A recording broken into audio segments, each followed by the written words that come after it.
Hey everybody, sorry if you were waiting earlier and I had some technical issues. This webcam I use always has problems and it had more problems than usual, and then the computer wasn't cooperating either. So we got everything set up though, so we're ready to go here.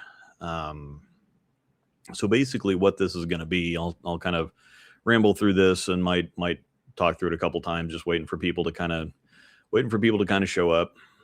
Um, but basically, I've been thinking about doing this for a long time, and I just every single weekend I seem to have something coming up. But um, there's been a lot of things that have evolved with ball reviews, and it always seems like people are trying new things and different things, and some things work, some things don't.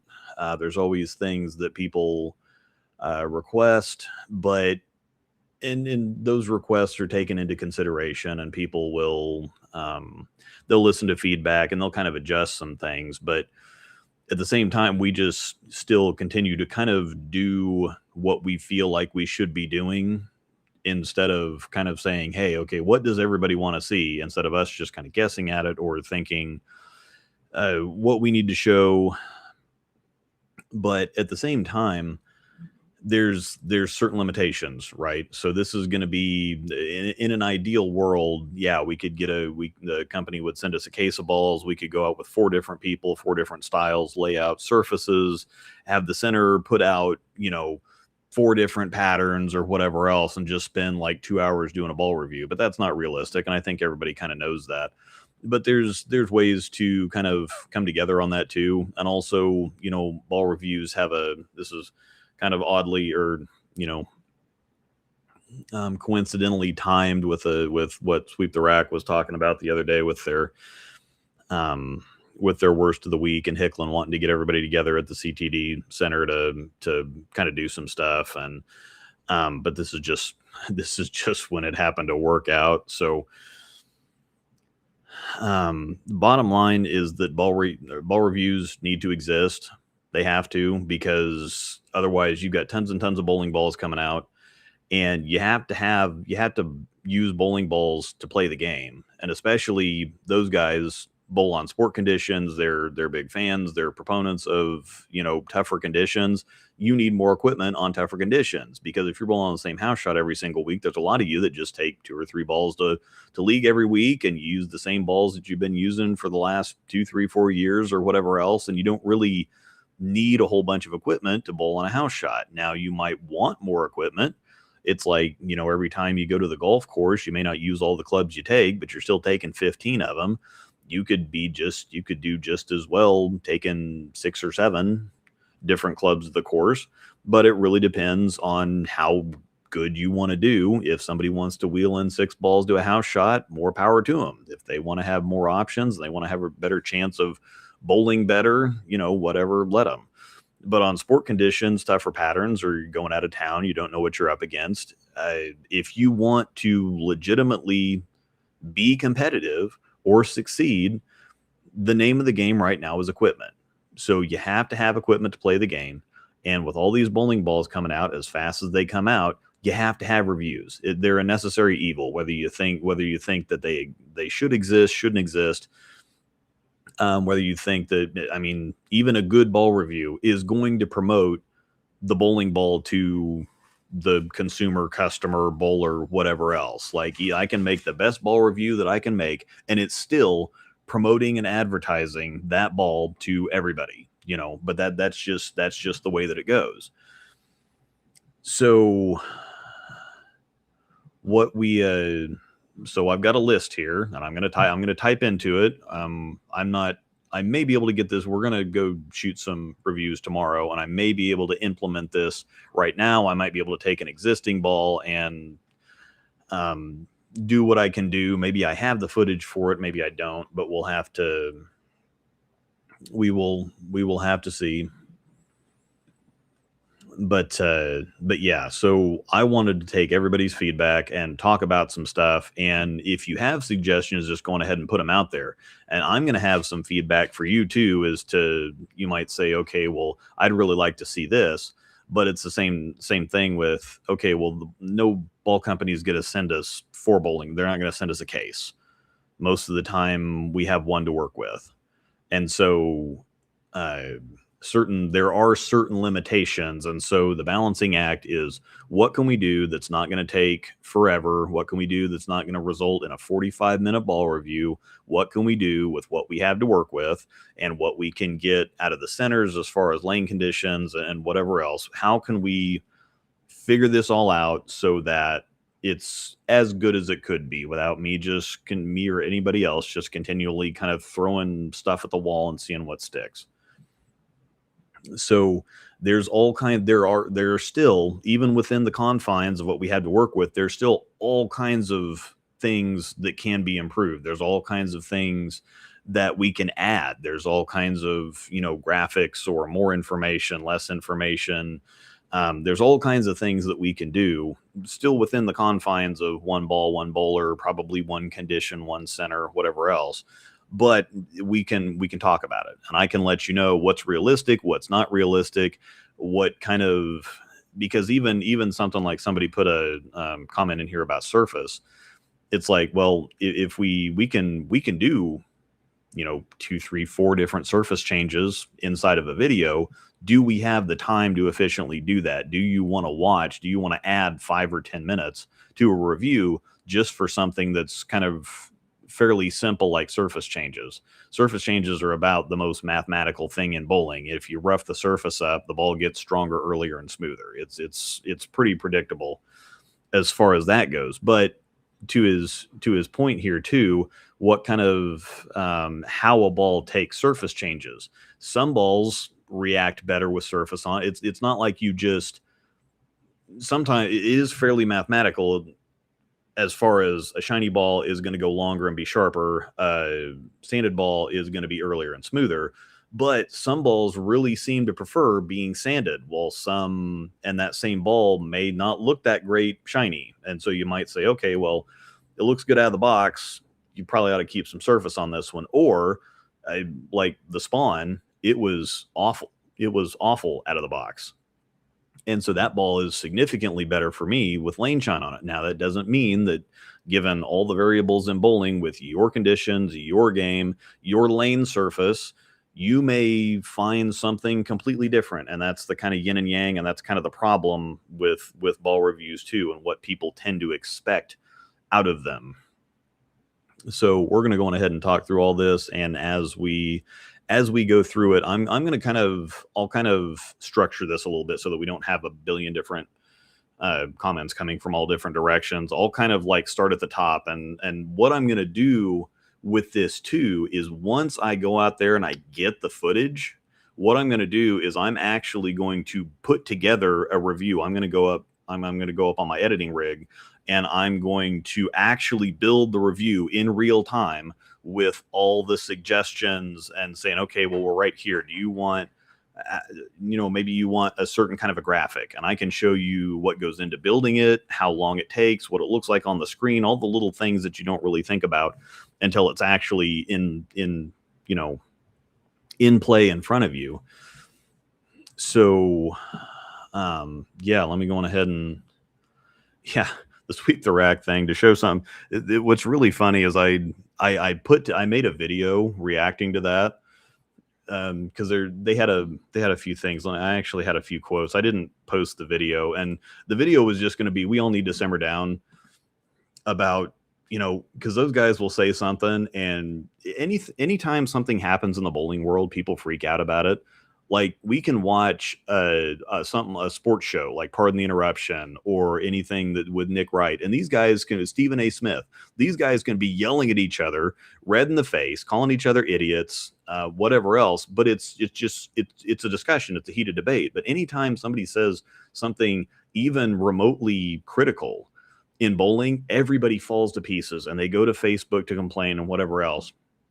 And a couple of these, oh wow, I can't even see that. Okay. So there was a couple of quotes. Says, are we really going to, from what they said, they had a reel up the other day, and there's equally ridiculous things that are in the comments, but it says, are we really going to sit here and pretend like these ball videos are authentic or meaningful or worth anything more than just promotional marketing material? That's been my biggest problem since day one. These are just paid sponsors. They're paid sponsor videos like the infomercial infomercials you'd watch at 2 a.m. where they're just selling you something. If you're going to get all the major bowling ball YouTubers together in one place, let me know so we can blow up the building. I'm not mad at this at all. I think it's kind of funny because these guys obviously haven't watched a ball review since like 2016. So like they're not wrong. It used to be like this. Like they're not wrong about how it used to be. It used to feel like an infomercial. It was very, a couple minutes long, and you can go back and watch my videos to start off with. It used to be every shot was a strike and everything, it was very kind of promotional. This ball's awesome. It does all the things, the typical staffer hype stuff. But as people got tired of that, and it's like, oh, okay, well, everything is 500 rev rate set to rock music, and they tell us it's the biggest, bestest thing that's clean through the fronts and strong in the mid lane, and then it turns sideways on the back end and it hits like a truck. And you never saw misses in ball videos. But that changed 5 or 6 years ago because you had a lot of people getting into it. This was a pre-COVID thing. You had a lot of people getting into it that were tired of that and wanted to say, okay, well, I want some real information. I don't want an infomercial. And so the funny thing is you'd see comments on that post that are just kind of the same thing. It's like, yeah, you need to show me some misses on some videos instead of everything just striking. That's not realistic. It's like, can you find me a video now that doesn't include misses? I think people have almost swung the opposite way because they want to really, put the screws to these things. So they show everything. If you watch, I don't know if you could find me a review that shows all strikes anymore. I don't think they exist unless somebody just gets lucky and gets on a heater and it just doesn't miss in a video. I don't think that exists anymore. There's plenty of them. There are a lot of them. They're not 3 or 4 minutes long anymore. Most ball reviews are 15, 20, 25 minutes anymore. They show misses. They show comparisons. You talk through shot shapes and lane play and all kinds of different things. And so these guys are complaining about something that existed 10 years ago, but it doesn't exist now. And so they're not wrong, but they are wrong. And nobody gets paid. That's my first thing. It's like the We're the Millers, Will Poulter. It's like, you guys are getting paid. Nobody gets paid. So there's no, and now it seems like it would be something very realistic to assume based on how hard all these staffer guys go. It's like nobody's going to kiss this much ass or have this brown of a nose unless they're getting something for it. And it's like, nope, they're doing that all on their own, sadly enough. So anyway, back to the point here. Yeah, if somebody cured cancer, sweep the rack, would complain the pharmaceutical companies would go out of business. I've offered to go on the show a few times before, but I don't think if they had me on, we'd have a good conversation. And you're not going to, that we should be able to go back and forth. Like these guys should be able to say something like that. I should be able to jab them right back. And then we can go back and forth. But everybody gets so butthurt in the bowling industry. Those are big boys. They can take it. I think that they would almost like it. It's kind of like, Elise more than Nate, but Elise kind of likes kind of, putting her dukes up. And I wouldn't mind starting some nonsense with Elise either if I'd get a cut of the t-shirt revenue. But anyway, so let's actually get to the point here. So yeah, not many reviews show how a ball takes surface changes and what different shapes they provide with said surface change. That can be a little tricky because you kind of have to start, unless you have a Ron Hicklin situation, adding surface to a ball is significantly easier than shining it up. Shining it up requires towel, spinner, water, polish, compound, whatever else.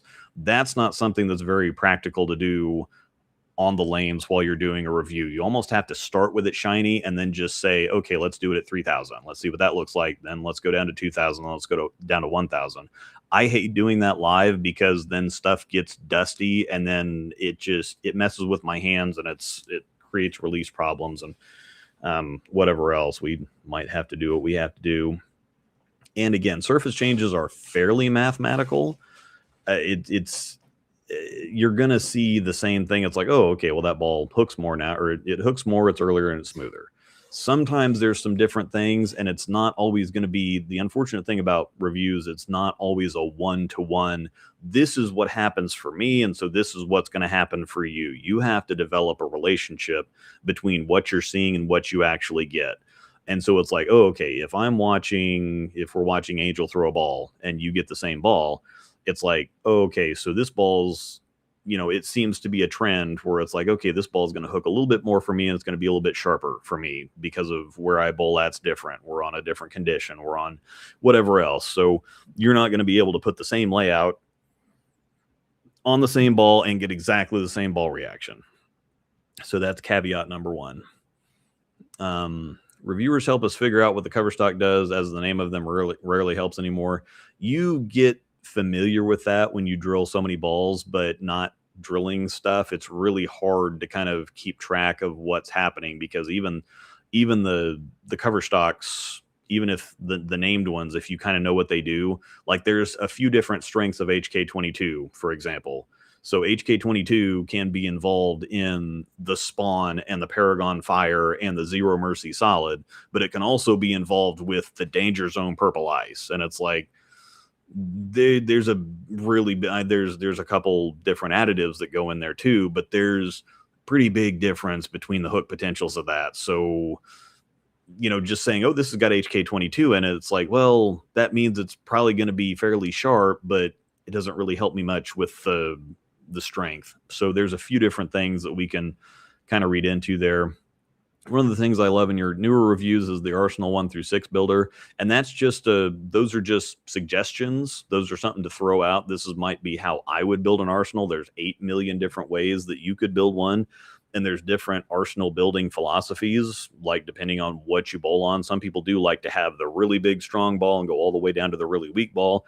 For League, I don't really need big, strong stuff. I don't really need super weak stuff either. And so I tend to like different shapes inside of a more compact strength level. So I tend to take things that are of similar strengths, but are just kind of different shapes for when I need to move in, when I need to play straighter, stuff like that.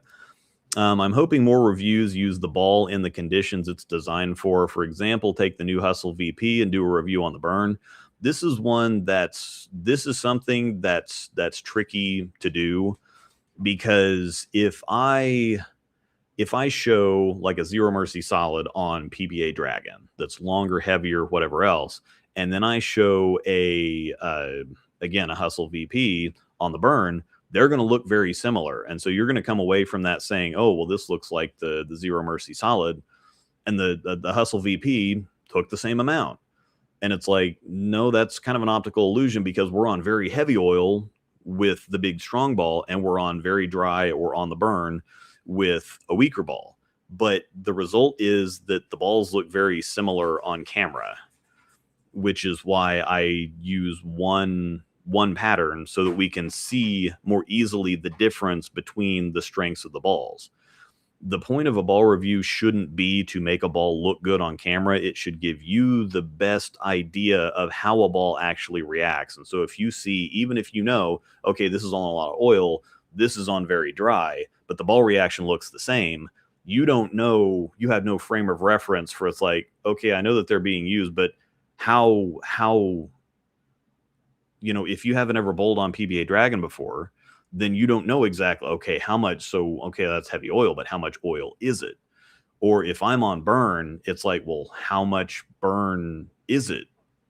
There's no way to quantify and say, just because I can say, okay, well, I've got 5 games on this, where was I playing all in the same spot? Is there burn throughout the lane? Is there just burn in one place? That's one of those things that it's like, it'd be nice to see. But again, the other thing is too, how am I going to create that? If I have a ball that's going to be good on the burn, how do I replicate that? Because all they can really do is put down a fresh condition, and then I'd have to bowl as one single bowler. I would have to intentionally tear the lanes up for several games, because it's just me. So I would have to take something out with a bunch of surface and really destroy the lane. But that's not going to replicate real situations, because if I put a bunch of surface on something so that I don't have to bowl like 8 or 9 games to organically kind of burn a lane up. Well, it's not the same type of transition if I'm taking a 500 or 1,000 grit big chalk monster. You're not going to be bowling against that in league. And so it's going to look, if I use something like that, it's going to tear up the heads and the mids really fast. But if you've just got like regular, shiny stuff in league going down the lane for 2 solid games, that's a different kind of a burn than that's created with a big super sanded oil monster. And Angel's going to create different kind of burn than I'm going to create versus what Zach's going to create or Tobias is going to create. And so while there is some kind of information, if I'm throwing a burn ball on the burn, it's going to look like every other ball looks on its specific condition. So everything kind of is going to look the same. And that's kind of the unfortunate thing, is there's some things you just can't show on video. You can feel while you're actually bowling, because then you have the information of your ball reaction to read to see what's going on. So this is one of those things where it's a good idea in theory, but in execution, it just doesn't really work out.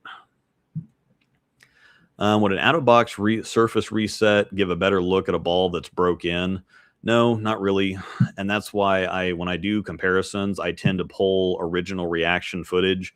I know that people like to see, it's like, well, I want to see all the balls compared on the same lane at the same time. But when you have a ball that's brand new, fresh out of the box, versus another ball that's got 20 games on it versus another ball that's got 50 games on it, they're at different use levels, which significantly, in some cases, impacts the ball reaction. So I like to pull original footage where I'm at least in the same building, hopefully on the same lane sometimes, on the same condition, at the same level of transition. But I think it's more accurate to compare brand new ball to brand new ball versus brand new ball to ball with 50 games on it.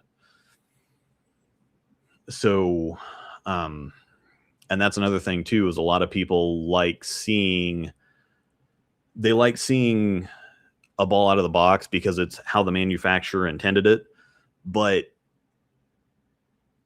you should want to personalize the ball for yourself. And just because they send a ball out at 2,000 grit, they can't make a one-size-fits-all surface for every bowler on every condition. And some people will say, well, I want that ball, but it comes shiny, so I can't throw it.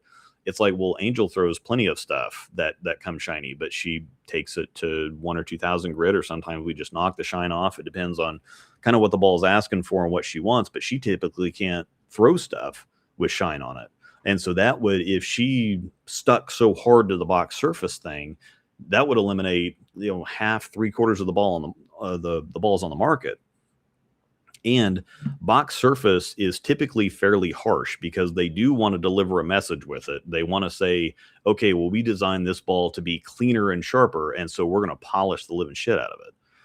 Well, hard factory polish, gloss, compound, whatever else is rarely good for ball reaction. So there's a lot of people that won't even throw a ball with box surface on it, because we've all had those balls too that it's like, okay, this says it's supposed to be 2,000 grit, but this is definitely not that rough. Or it's like, man, this looks like they just threw it around in the parking lot. And so if you reset the surface, if you find a surface that you tend to like to start with, it's better to change box surface, because just because it says something on the box doesn't necessarily mean that that's the surface it comes at. Hicklin will use the surface scanner, and most of the time balls will come, especially with motive balls, because they're sanded to, they're not just, okay, we're using a 2,000 grit pad and this is where this ends up. They're sanding it to a laser scan saying, okay, this is at 5,000 grit now. So those balls tend to be more consistent. But if you have, it's very different from, okay, we have these sanding pads on, these are fresh, brand new sanding pads for this ball that comes out of the box at 2,000 grit. But then 100, 200, 500 balls later, I don't know how long, I don't have any idea how long they are able to use pads for when they're doing box surfaces. But a ball that's surfaced with a fresh set of pads is going to come at a different surface than the last ball that's on a set of surface pads. So I typically recommend changing box surface, because there's a whole bunch of different things that kind of go into that.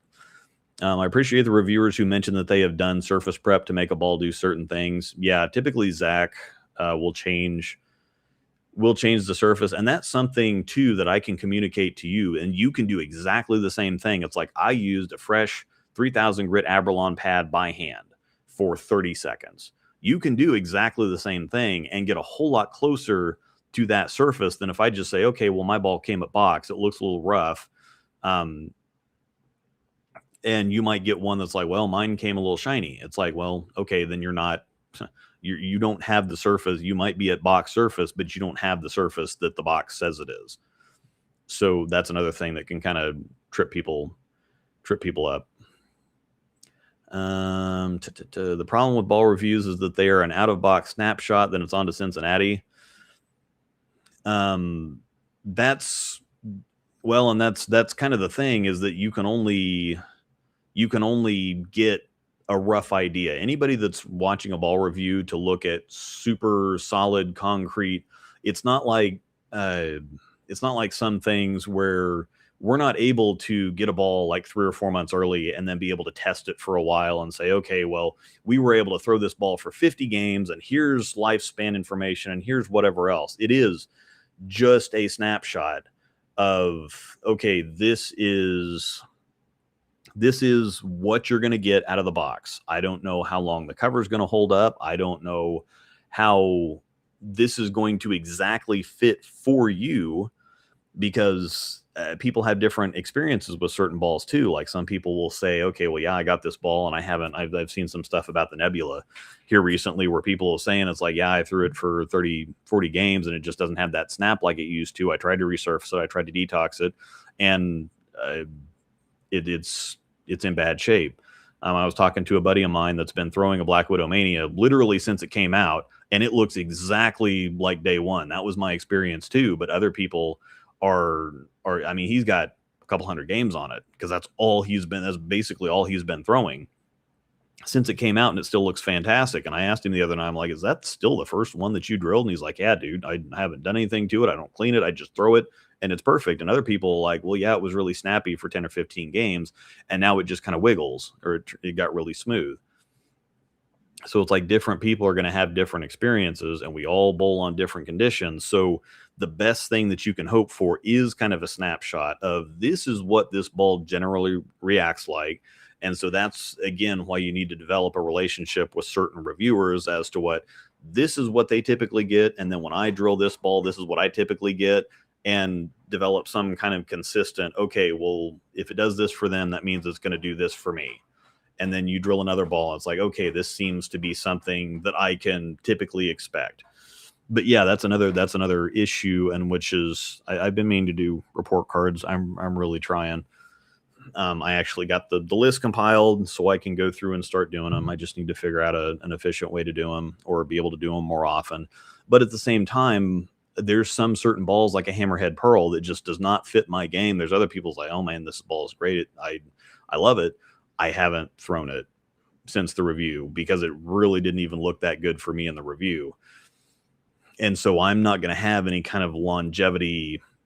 Now, something like I've thrown the Spawn a lot since it came out. I've thrown the Craze Tour Solid. I actually had to put new grips in it because I've thrown that one so much. I've thrown the Serpent a lot. The Venom Hysteria has gotten a lot of use already. The EJ Covert. So there are some balls that I've used for a while that are still in the bag from earlier this year, and even some stuff from last year. And I've even drilled some older stuff. Like I drilled a Summit. I still throw the Black Widow Dynasty 3.0 or the 3.0 Dynasty, because that one's been really good. So I have a lot of information on some of them and not a whole lot of feedback on some other ones. And that doesn't mean that, oh, well, I throw these balls a lot, so that means that they're good. Well, it means that they're good for me. There's some people that have gotten some of these balls, and it's like, yeah, you liked it and I got it, and I don't really like it. It's like, it may not fit for you. It was kind of funny with ZVL when we went to Ozarks, because I threw the Serpent. Singles and doubles was a wreck. It was awful, but I ended up throwing the Serpent for all 3 games of singles, shot 695, made a couple $100 in brackets, going to make more money on the placement in singles. And he was just kind of flabbergasted, because he's more speed dominant, and the swag stuff just does not look good in general for more speed dominant bowlers, unless you're like really really square up the lane, and he plays he tends to play a little bit of lane. And so the stuff is not going to be good for him. It's not going to fit his eye, but it's really good for me and it fits my eye really well. And it kind of showed him a different, it's like, okay, well, it's not something for him. He's not going to see it well. I see it really well and it works for me. And he was just, it was just like, man, I wish I could get those to do that for me because it was a really good look for singles. But it's just for his type of game, just no go. So that's another kind of tricky wrinkle. Let me see real ball reaction. What do you mean? I know that this is a few minutes ago, but what do you mean by real ball reaction? I clarify for that for me. Doesn't the miss just show pattern more than ball motion? Somewhat, because ball motion, you can generally gather a few certain things from it. Like a ball, that's the sharper a ball is, the more room you're typically going to have out with it because it's more responsive. And so it's going to be able to cover more boards down lane in a shorter window than something smoother. So you would just take some existing balls that we know really well. So like a Venom Shock. Venom Shocks aren't really known for their recovery because they might recover for some people on some certain patterns. But generally speaking, you're not going to expect to be able to play fourth arrow with a Venom Shock and chuck it to 5 board like EJ does and get it to screen back. That's not what the Venom Shock's built to do. It's a more of a tour kind of ball. And so just thinking about the makeup of that ball, it's like, okay, well, what are you going to expect out of this ball? Like a Black Widow Mania, are you going to want to play it more in front of you? Well, absolutely not, because it's super responsive. You're going to want to give that ball more room and throw it further away from the pocket because it does so much down lane. Whereas something like a Venom Shock, you're going to want to play a little bit straighter. So you should be able to expect with certain balls, okay, well, these are going to be more forgiving on misses inside versus misses outside. And yes, the miss does show pattern a little bit more than ball motion because we use chromium. There's oil on the ditch, so we can't just chuck it at the gutter and watch it turn sideways. So pattern does play more into it than anything because you can, if you have a bunch of friction on the outside, you can get a Venom Shock to react from just about anywhere. But generally speaking, it's going to be more forgiving on miss. If you miss in a little bit, it's not going to be so reactive, so responsive. Whereas if you miss a Black Widow Mania in, it's going to take off. Even on those house shots where you've got a lot of oil in the middle and a lot of dry to the outside. So you can think about that to begin with. It's like, well, I expect this certain ball to be more responsive, to be more forgiving to the right, even if there's oil out there because it's a stronger, flippier ball. Versus something else where like an IQ Tour, it's like, well, if I miss an IQ Tour 3 or 4 boards right, I'm not expecting that to wheel back. I'm like, oh crap, I got it too far outside. So there are certain things that we have to logically step through when it comes to that. Seeing ball motion is the toughest thing. Seeing if the ball wiggled, locked up, rolled forward is hard to see, let alone differentiate to the average league bowler. That is very difficult, especially on video, because a lot of people don't watch the ball all the way down the lane. I had a video that I was going to do about reading ball reaction specifically on ball reviews, because there's a lot of people that just watch to see how fast the ball reacts on the back end. And that's all they see out of the ball reaction. So when I say something is clean, or I say it's really heavy rolling and chuggy or whatever else, they can't see that because they're only watching that one little tiny spot. And it's very hard to see some certain things on video sometimes versus being able to feel it while you're actually bowling. And so that's another tricky thing, is you're only able to see so much. But I like comparison videos. I like more comparison videos than anything out there. That is probably the most helpful thing, is a reference for, okay, that's why I try to describe, well, this ball feels like this ball, but it's just a little rounder, or it's a little smoother, it's a little cleaner, it's a little stronger, a little weaker, whatever else. But when it comes to reviews, since we are reviewing a specific ball, we want to show as much of that as we can. And every single time I add a comparison, it adds 30 seconds to it, even if it's just a short comparison, because most individual shots are between 7 and 8 seconds long. And so if I show 3 or 4 shots, if I show 4 shots of one ball and 4 shots of another ball, that's a minute right there added to the video.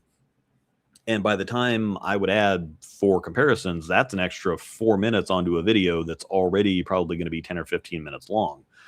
And at the same time, too, we have certain requirements, like Brunswick requests that we just show the ball in Quest, the ball being reviewed, the ball, that specific ball, show it only in the review video, because that's the ball that we're reviewing.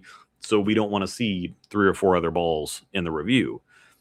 So now if anybody does show comparisons in their reviews, they're not supposed to. That's actually something in our emails that we get that's in bright, bold red letters right at the top of the video. Please only show the ball being reviewed in the review. Now, after that, they say, do whatever you want. Compare it to any other brand, any other balls. Make 10 comparison videos. We don't care. It's just the review. We want to see just that ball as the focus of the review.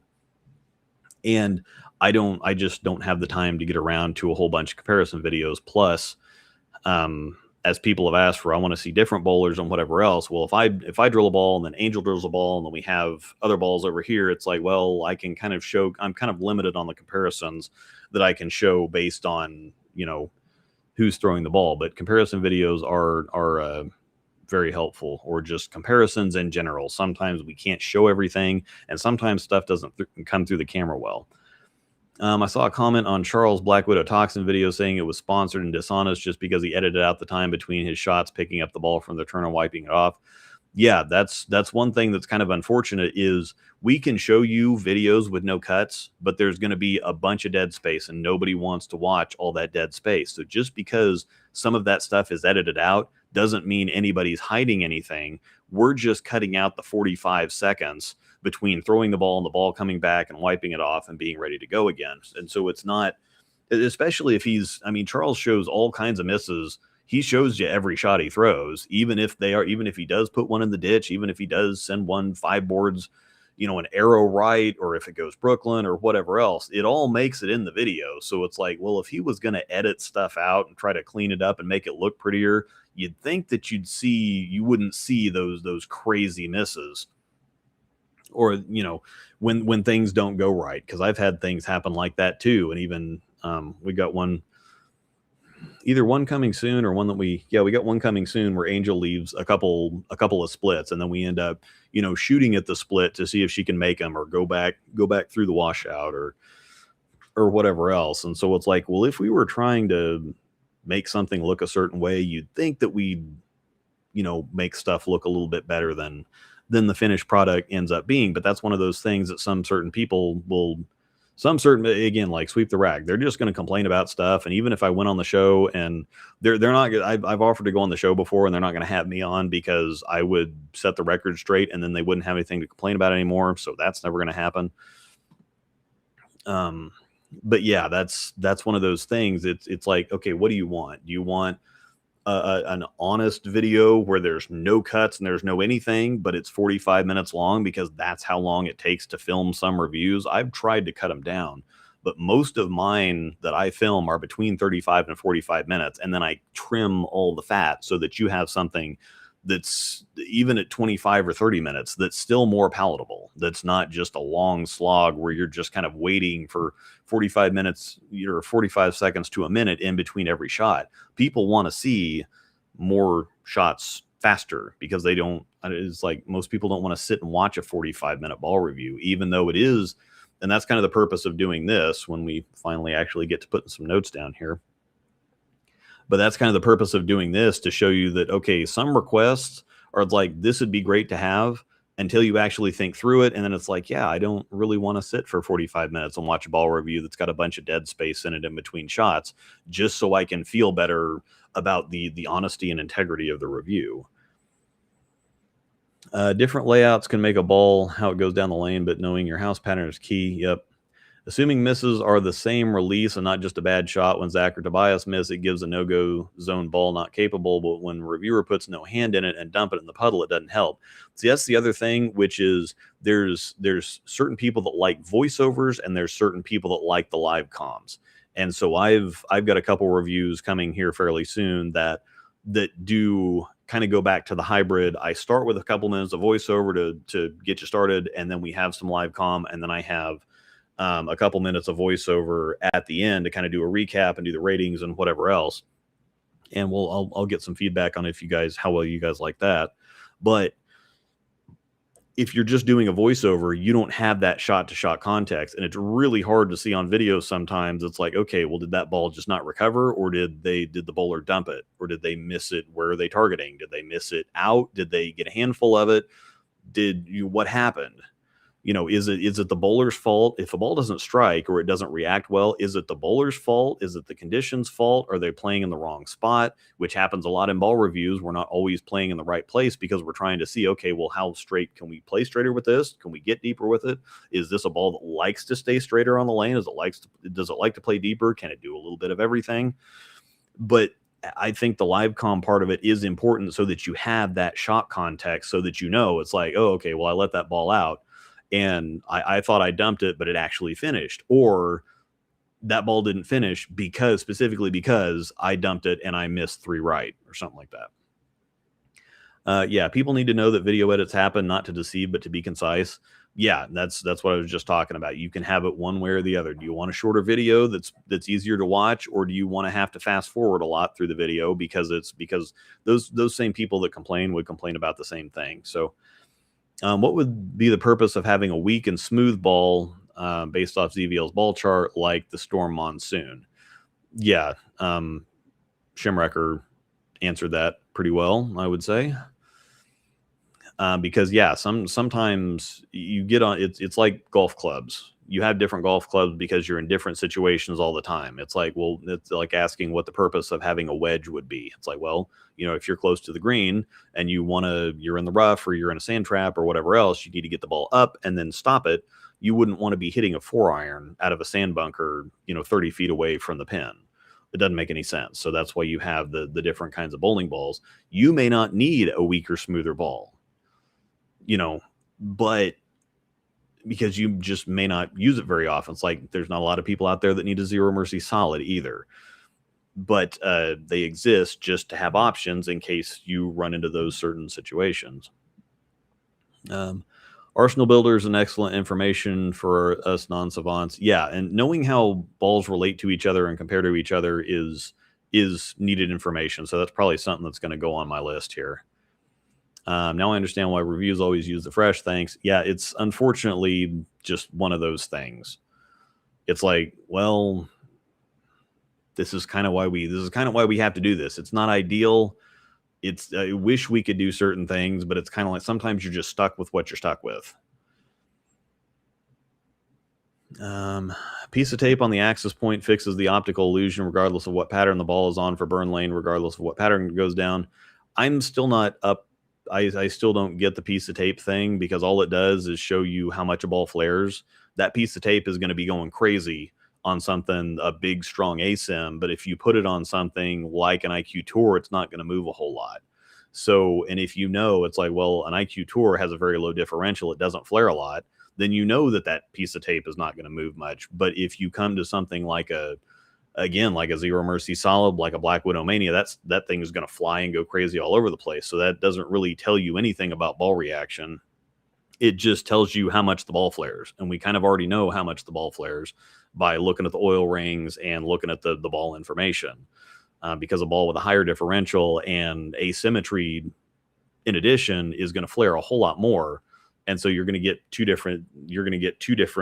wildly different, or stuff that's kind of all over the place. And it just is related to how much a ball flares. It doesn't really show anything else.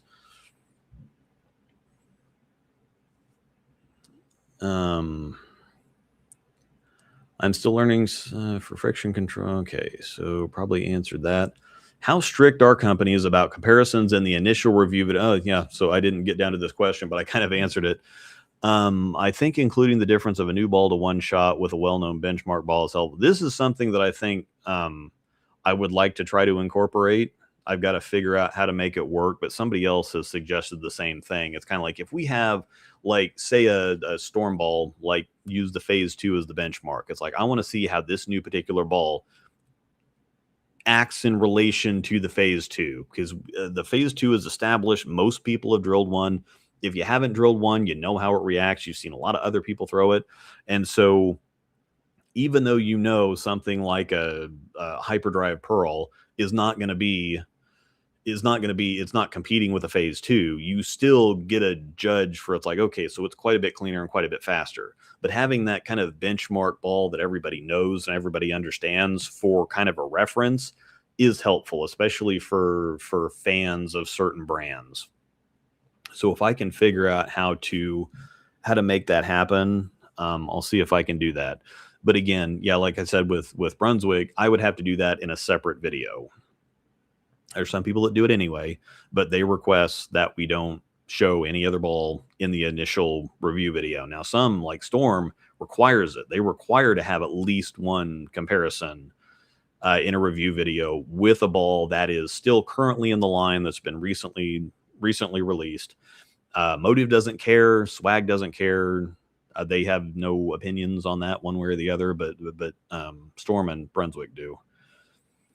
Just thought, don't know if it will work. What about breaking a lane down to 3 zones? Give a hook score for each zone. You could make the actual motion a score, like rounded as a 5, skid snaps an 8, so on and so forth. That could be a little tricky to do, and sometimes you can have paralysis by analysis. And so there's some things where I've tried adding information, subtracting information. I actually did. So I've got my strength slide and my condition slide. I actually had a slide for round directional forward, and then whatever else. But it just, there's a lot of stuff. It's like, man, there's now I've got like 5 or 6 different slides. This is, people still don't kind of understand what the difference between round and forward is. I think it could be helpful for some people, but it could be, it's like, well, there's a lot of graphs, and there's a lot of charts, and there's a lot of numbers, and there's a lot of whatever else going on here. But that's why I try to move throughout kind of the zones and give you an idea of, I know at a glance things help more than having, moving around on the lane spread out over 5 or 10 minutes or something like that. It can be, it's like, okay, so to recap, this ball is I think it's going to want to play straighter. I think this ball is going to want to be deeper. And so, yeah, there might be some kind of a numerical thing where I think, okay, this is going to be a much better straight ball. So from straighter angles, I'll give it a 9 out of 10. But it's not a ball that wants to cover boards. So from deeper angles, it's a 3 out of 10. That's something that if I can kind of simplify and condense, that's not a bad way to go. But then you get into different bowler types, and sometimes, even there's some people that can go coast to coast with an IQ Tour just because they have slow ball speed and they rev the crap out of it. And so, but people all have to be able to communicate, well, this is what the ball naturally wants to do. Your specific game may make a stronger, like some people, it's like, well, I can't get the Black Widow Mania to hook. For other people, it hooks off the planet, turns sideways, because of the differences in their conditions and in their games. And sometimes that can be really tricky to kind of explain every single ball review. So next time I get a polished ball for a review, can we resurface it? Yeah, people still want to see it out of the box. There's Sugar. Yeah, you're so right about box surface. I got a Monsoon and it was way more chalky than it should have been. So that's one of those things. People don't think about it until you point it out, but then it's like, oh yeah, it's kind of like the Pearl hybrid solid thing. When you point out that if somebody says, well, I need an asymmetrical pearl, you're describing both a Zero Mercy pearl and a Next Factor, which do not share similar space at all. But somebody said, well, I'm missing an asym pearl from my bag. It's like, that could be a million different things. And asym pearl could be something like, if somebody said, back when the Omega Crux was out, it's like, well, I need an asymmetrical pearl. It's like, do you want a Halo pearl or do you want an Omega Crux? Because those are two wildly, ridiculously different ball reactions. What you should say is, I want something cleaner and sharper, because there are, something like a Brunswick Alert that's a solid ball, that's a tour kind of solid ball. It's sharper on the back end than a lot of pearls are. And so it's like you need to get closer to, I know what people mean when they say, well, I want an ASIM pearl. It's like, okay, you want a hyperdrive pearl, kind of angular, you want kind of a cleaner, more angular shape, ball reaction, period. But an origin would work there too. It's stronger, but it is pretty flippy. It's a hybrid. But just because I know what people are trying to describe, but we need to get closer to using language that's that would describe a little bit better. Because again, if you say I need an asymmetrical pearl, it's kind of like, that doesn't really help me, because that still leaves a freaking broad, a really, really broad stroke there. So someone needs a camera angle from overhead, maybe a drone's eye view. That'd be cool to see the ball coming at you, not away from you. Yeah, it's one of, like James said, it's cool. But there's all kinds of people that you've seen the pro telecast where they've got the camera on the kind of ball return, and people hate that because they're like, well, the ball's coming at me, I can't see anything, I don't know where it's at, I don't know how it's going to react, this doesn't help me at all. So it's a cool thing to do, but it's from a practical point of view. Yeah, I see people say it's clean through the fronts. Well, how clean is it? Like Motive Super Rally clean, or is it HK22 clean? That's why I always wonder, each zone levels might not work. Just a thought. That's why I try to do ball comparisons, or I try to have that strength, like that strength chart where I've got, okay, this is how strong it is, this is how long it wants to go, and this is how fast it is on the back end. That's why I try to add that chart so it shows you. And you can't really have, it's like, okay, well, I see that this is here on this chart, but where would you have this particular ball? It's like, well, I don't have a slide for everything. So that's when ball-to-ball comparisons come in, but I can't name every single ball out there. I have to use a certain few for a reference that it might be close to.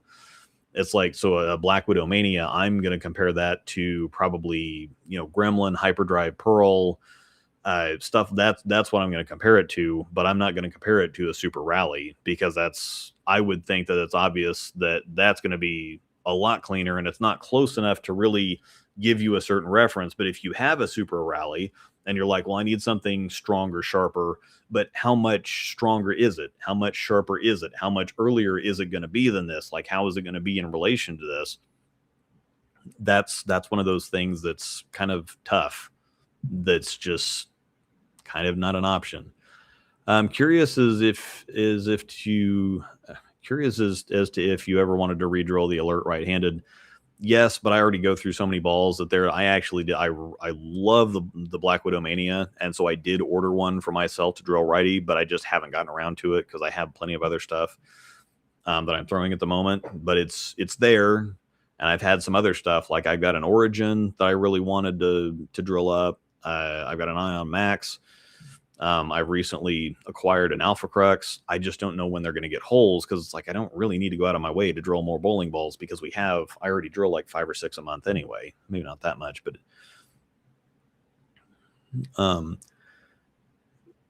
yeah, to the Charles comment, listen to the music, you can tell he skipped 10 seconds. Well, yeah, but that's the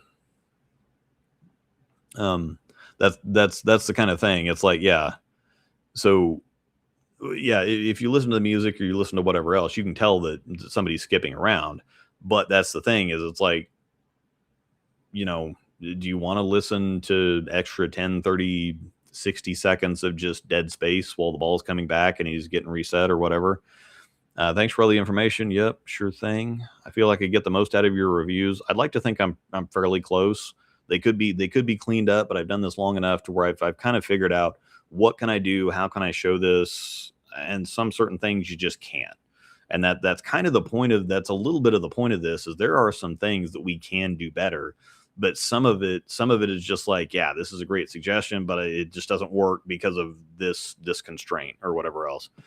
Thanks, Bob, for the super chat there. Sorry it took me so long to get to it. It didn't pop up on my thing here. Your reviews are fine as is. I like both the voiceover and live combo. I'd like some live streams to ask about what you've seen post review. I think that's something that I do need to do better about, Because some people, you see the review, some people want more. They want something to where they can ask questions instead of just, oh, I'm going to leave a comment, and then when you get back to you get back to it. I could have a live stream where I just stick the stuff on loop, or I just stick the ball reaction on loop, and we can just talk for however long you want to talk. And if some people, it's like, gosh, I saw the review, that's enough for me. Cool. Other people want to talk a little bit more about it. And it's easier to ask questions and kind of answer, go back and forth, rather than just kind of having, a comment chain over 2 or 3 days or whatever. Howdy bonk. What's the difference between motive balls and hammer balls overall? There's motive typically, now they're getting into flippier stuff now, but motive has typically been the stronger, smoother company. I categorize the brands. Brunswick is the strongest. They're the strong flippy company. Storm is the clean flippy company. So Brunswick and Storm both have really responsive stuff. I just think that Brunswick stuff is stronger in general. So if you compare a Zero Mercy Solid and an Ion Max, the Zero Mercy Solid is stronger and more angular than the Ion Max. So as a rule, Storm stuff is generally cleaner, a little bit weaker, but it still has, HK22 kind of response. They do have some faster stuff. Motive has historically been like Brunswick strong, but smoother. So it just, you're not going to see even the stuff that they have that's flippier is still not any flippier than what Brunswick or Storm have. Their flippy stuff is just kind of catching up to that, but they're still, as a rule, generally earlier and smoother reactions. Then you have Swag, whether, some people consider we have the 3 main brands, and Swag is still kind of a house brand. But they're the clean, smooth company. So they're kind of motive smooth, but Storm clean. So they're a little bit weaker in general. So if you take something like a Judge or a Black Dragon or whatever else, their counterpart with other companies is going to be stronger and shape more in general. But that's kind of motive balls and hammer balls. I think hammer balls and motive balls tend to be similar-ish strengths. It's just, I think most of the hammer balls are going to be sharper than their motive counterparts. A little late to the stream, but just want to stop in and say thank you for every review you do. Having an honest voice in the community is extremely helpful in an industry full of buzzwords. Rob and Mike don't think that happens, but I appreciate it.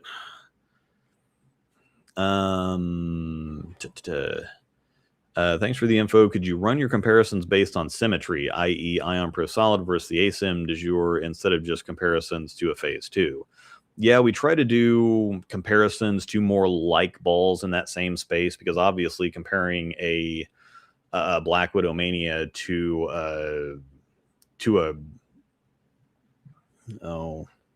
I don't know, something lower end that's also sharper. It's like, well, they're both kind of clean and sharpish, but one's a whole lot stronger than another one. And ASIM balls don't tend to really react like symmetric balls. So it's easier to compare asymmetric balls to asymmetric balls and symmetric balls to symmetric balls. But there are some balls like the Crown Victory Pearl that are like a Vengeance. Like the Vengeance kind of acts like the Bionic too. The Bionic kind of acts like it's asymmetric, even though it is symmetric. So, I have reached the end of the comments. So cool. We can get started on an hour into the stream. We can get started here. I wish there was a Pro Shop rating. Yeah, I wish there was too, because there's so many bad ones out there, and I do have some more Pro Shop stuff coming. I know I did a couple of those videos and then they kind of fallen off, but I've got a couple more ideas that I want to do. Yes, sugar. I love sugar. I'm addicted to sugar. So yeah, if I call you sugar, that's a great thing. That seems to be the biggest black magic part of getting a good experience and getting decent equipment. Yeah, I really wish that we could have like an organized thing to do Pro Shop ratings, but that's just one thing that unfortunately we're never going to have. It's just too hard to do. Yeah, I tried typing 3 different comments, but chose not to sound silly. I've watched hundreds of reviews and can't say I could do better than you and a few others. Comparisons of light balls is helpful. I think that that's something I need to incorporate more of. I used to do a lot of comparisons, but that's when I was just Storm only. And so it was doing all companies is kind of a good thing, but it's kind of not, because I'm just stuck in an endless cycle of doing review after review after review. So I can't get to comparison videos. It's hard for me to get to report cards. It's hard for me to get to whatever else without putting a bunch of crap all in the same live stream that you have to kind of hunt and peck through to find whatever you can find. Most people don't want to watch 2 hours worth of a live stream for, the 5 minutes worth of what they were wanting.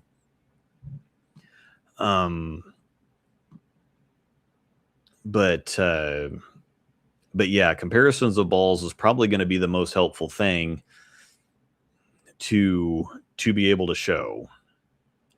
And I need to figure out because I typically I can move all kinds of zones, and I have to be selective with my shots to represent the ball reaction the best that I can represent it. Which somebody could say, it's like, well, that's still kind of like having an agenda if you're just cherry picking shots, which I am when I'm showing comparisons. But I'm trying to let me find the most representative shot of what this does here, whatever else. And to a lot of people, bowling balls, they all go down and they hook. And you can feel a lot bigger differences between bowling balls than you can see on a video, because it's like, oh, I don't know, it looks like another ball that goes down the lane and hooks. It's like, yeah, but if you think that that's all that it is, and you go buy this ball and it's right on top of this other ball, or you could buy one that's like, well, it just looks like the other ball, and then you go buy it and it's like, well, this is completely different. It's like, well, you need to pay more attention. That's the point of ball reviews. So swag works well for me. I'm rev dominant, and the Craze Tour Pearl is awesome for me, and that's why I've been putting stuff in videos, as far as saying, look, this is, if you're rev dominant, you're going to have to be rev dominant in a specific way, in a specific zone of the lane, because the swag stuff just does not do the work for you. It's more like old school equipment where the bowler controlled more of the reaction than the balls do. So I think that they still need work. I don't want them turning into a Brunswick or a Storm or a Motive or whatever else, because now Motive is they're chasing skid flip, and it's like, okay, well, we already had two companies. Like, Storm was the skid flippy company, now Brunswick's got strong flippy stuff, and now Motive's chasing the flippy stuff. So it's like, okay, well, we had three kind of different companies that did different things, and now they're kind of starting to overlap again. And it's like, okay, well, flip a coin on what you want to throw, because they're similar enough stuff that it's like, okay, I used to be able to think, okay, if I want something strong and slow, I'll get a Motive ball. Well, now most of this year, that's just a bunch of clean flippy stuff. Or I want something that's really strong and really sharp. Well, I've got Brunswick, and now Storm is catching up in the strength department. And so it's like, okay, Alpha Crux, Zero Mercy Solid, there's not a whole lot of difference there. So to each their own. But yeah, I'm kind of a more rolly. I like controlling my ball reactions. I have more of a rolly game, kind of a slow rolling game, and so I like a lot of the swag stuff, but I still like a lot of everybody else. Everybody's making good stuff right now, and so I use, most of the time I will take several different companies. Like, I've got a bag that's got a spawn in it. I really like the Paragon Fire, so that normally goes. I really like the EJ Covert and the Venom Hysteria. The Serpent goes with me. I threw the Unreal Solid in League last week, and so I've got a little bit of everything. But some of the companies are starting to overlap a little bit. I know it's extremely time consuming to make ball review videos, but I do appreciate seeing lefty reviews. Some look great on the right, but rough on the left. Yeah, and that's one of the unfortunate things, is that I'm going to bowl one league right-handed this year and one league left-handed, and so I will start drilling stuff left-handed again, but it's going to be really hit and miss, and so you might have to rely on somebody like Hicklin that throws it lefty, but he's kind of speed dominant, and what he bowls on, I think his lane surface is a little bit harder, so he tends to have stuff. I would always watch his videos to get kind of a read on what something did. And stuff for him is a lot weaker and smoother than I think it is in general for a lot of other people. But I think he either has higher volume or lower friction lane surface or whatever else. I can kind of get, again, like that thing. It's like, okay, well, if I see this, then I can expect that Ron's going to see this. And most of the time that did work out, but sometimes for balls like the Nebula that were really flippy for me, it was kind of clean. And I don't know if I don't remember. There's been some of them where it's like, bro, how can you not get this ball to hook or backhand? It's like, wow, it's really turning sideways. But for him, it's just kind of going down there.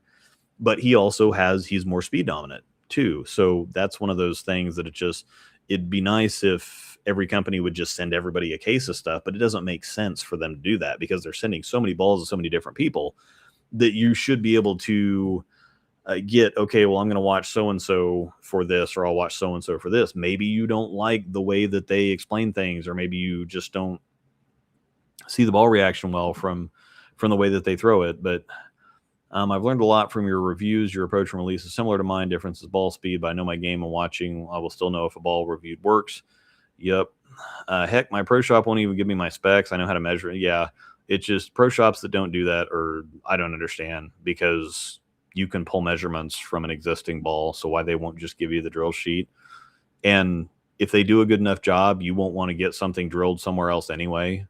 So, I mean, that's the thing, is that that's just a lack of confidence. It's like, well, it's proprietary information. And it's like, no, it's the bowler's information. It's like going and getting blood work done at the doctor's office and them not giving you. It's like, well, I can tell it. I can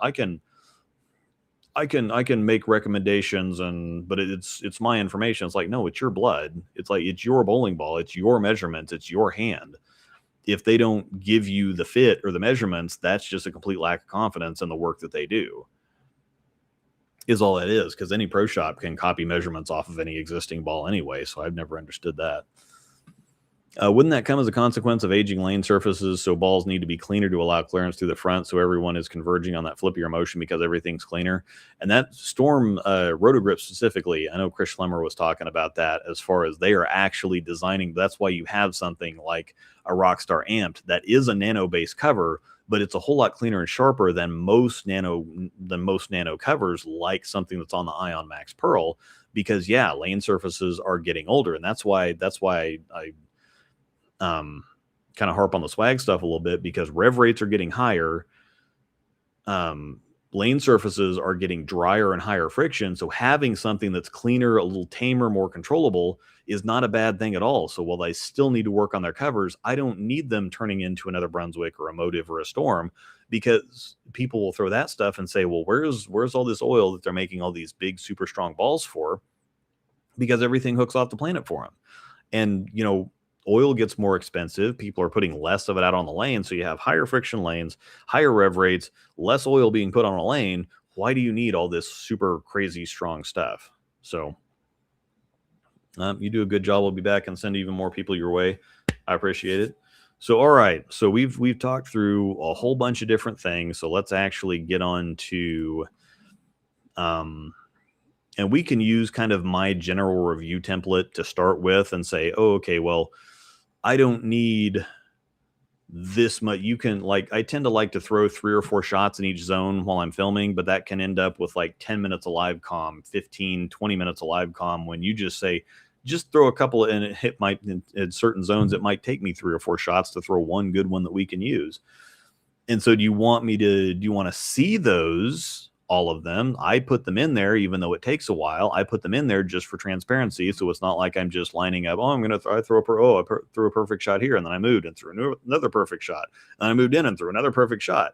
Those extra kind of shots are telling, as far as, okay, well, how comfortable is it for me I can make this ball? I can make a ball strike from any zone. How hard am I having to work? How comfortable am I? How naturally does it want to be there? So I think the extra shots around the good shot are more important than the good shot is, but it can take a while. If I do 4 or 5 zones and I'm throwing 4 or 5 shots in each one, that's 10 or 15 minutes. It just is what it is. So let's go on ahead and get started and throw some. So as far as getting started, my new, I've kind of tried to condense the reviews a little bit, so I don't ramble on so much about all the ball information to begin with. I'm like, okay, here's the ball. Here are the core numbers. Here's the cover. Here's what the surface comes at. This should be in this kind of territory, whatever else. And I play some lane level shots while I'm doing that. And I was, okay, let's go to the live comm. And then there's like 10 minutes of live comm, 10, 12, 15 minutes of live comm. And then I finish off with, okay, so this is how much this ball costs. I do some of my sponsors and stuff. I talk about, buying the ball at Bowler's Mart, or the jersey I'm wearing, or the shoes, or the El Diablo bowling wipes, or whatever else. So I have my stuff that I'm going to shout out, but then I go through and I talk about my ratings. I put the strength chart up there. I put the condition chart up there. And so I think what I've got coming here in the next couple days with some reviews is better than it has been. And so maybe we want to work from that. But there's still some things that I can put down here that you think are necessary, or that you want to see out of a review. So just imagine how you would want us to start off. What do you want and it can even be what you want to know first. What do you want? Because the strength slide and the condition slide, I'm putting those closer to the end where the ratings are at. Do you want to see those first, or do you want to see those later? What are more important things? Do you want to see a surface change regardless? Something that I've kind of been like, there's a couple balls here recently, one that we did make a surface change because it was like, okay, this is kind of wonky. This isn't looking great. So I need to make a surface change.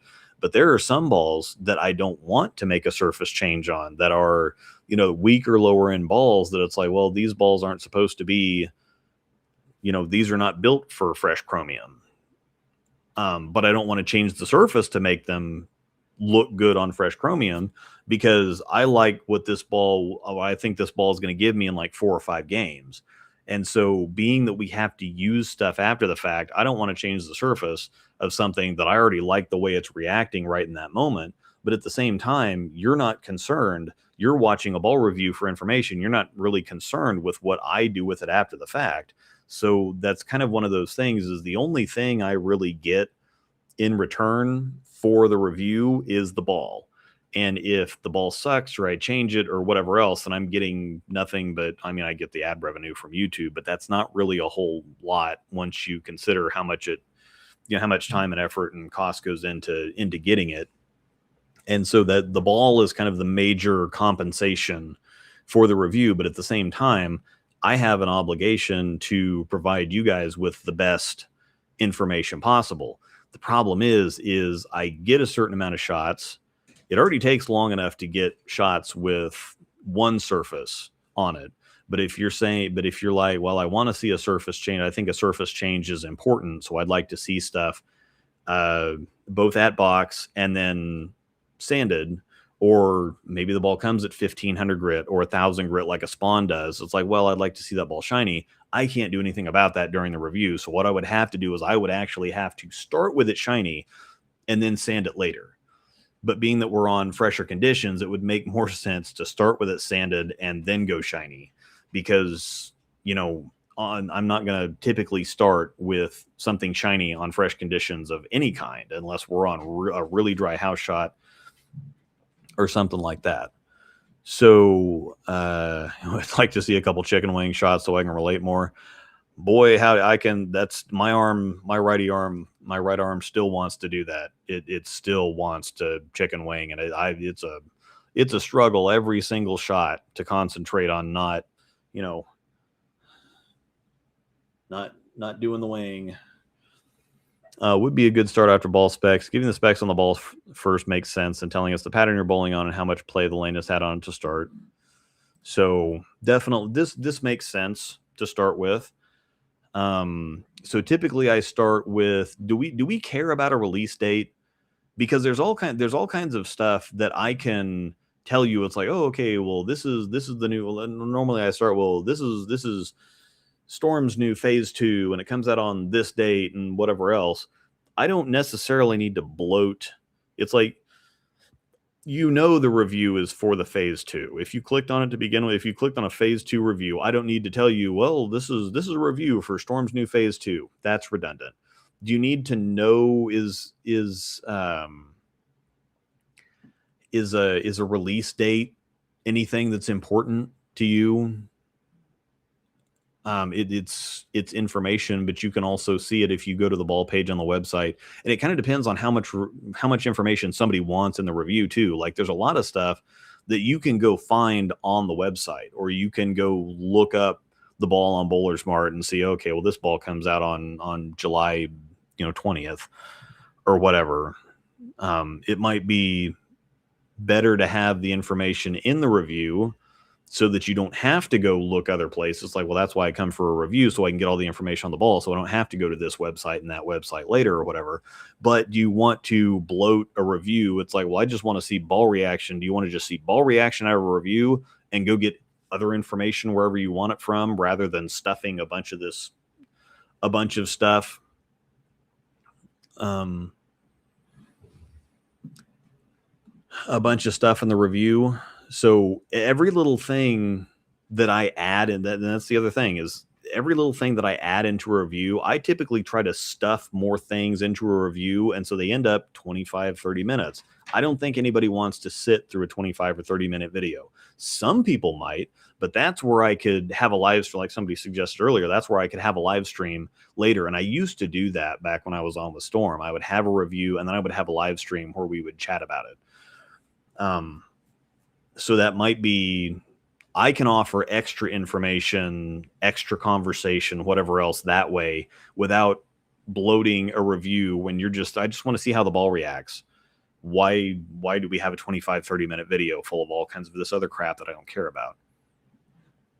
So, would be a good start after ball specs. Even the specs on the ball first make sense of telling us the pattern. Yeah, that's definitely important. Can you tell during your review process if a ball will come to life or tame down after break-in? It depends on a lot of things, because that's one thing. Unfortunately, some balls, like we have one here that a review is coming for soon that Angel threw, that was it's kind of like the Spawn too. Like the Spawn was just, it sucked. It was DOA when the Evoke Mayhem is another one that it's like, man, these are just kind of pukey and slow, and I don't know about this. But then once they got some shine on them, it's like, well, yeah, they're big, super strong balls. And so, especially the Spawn, it's this big, super strong ball that comes at 1,000 grit.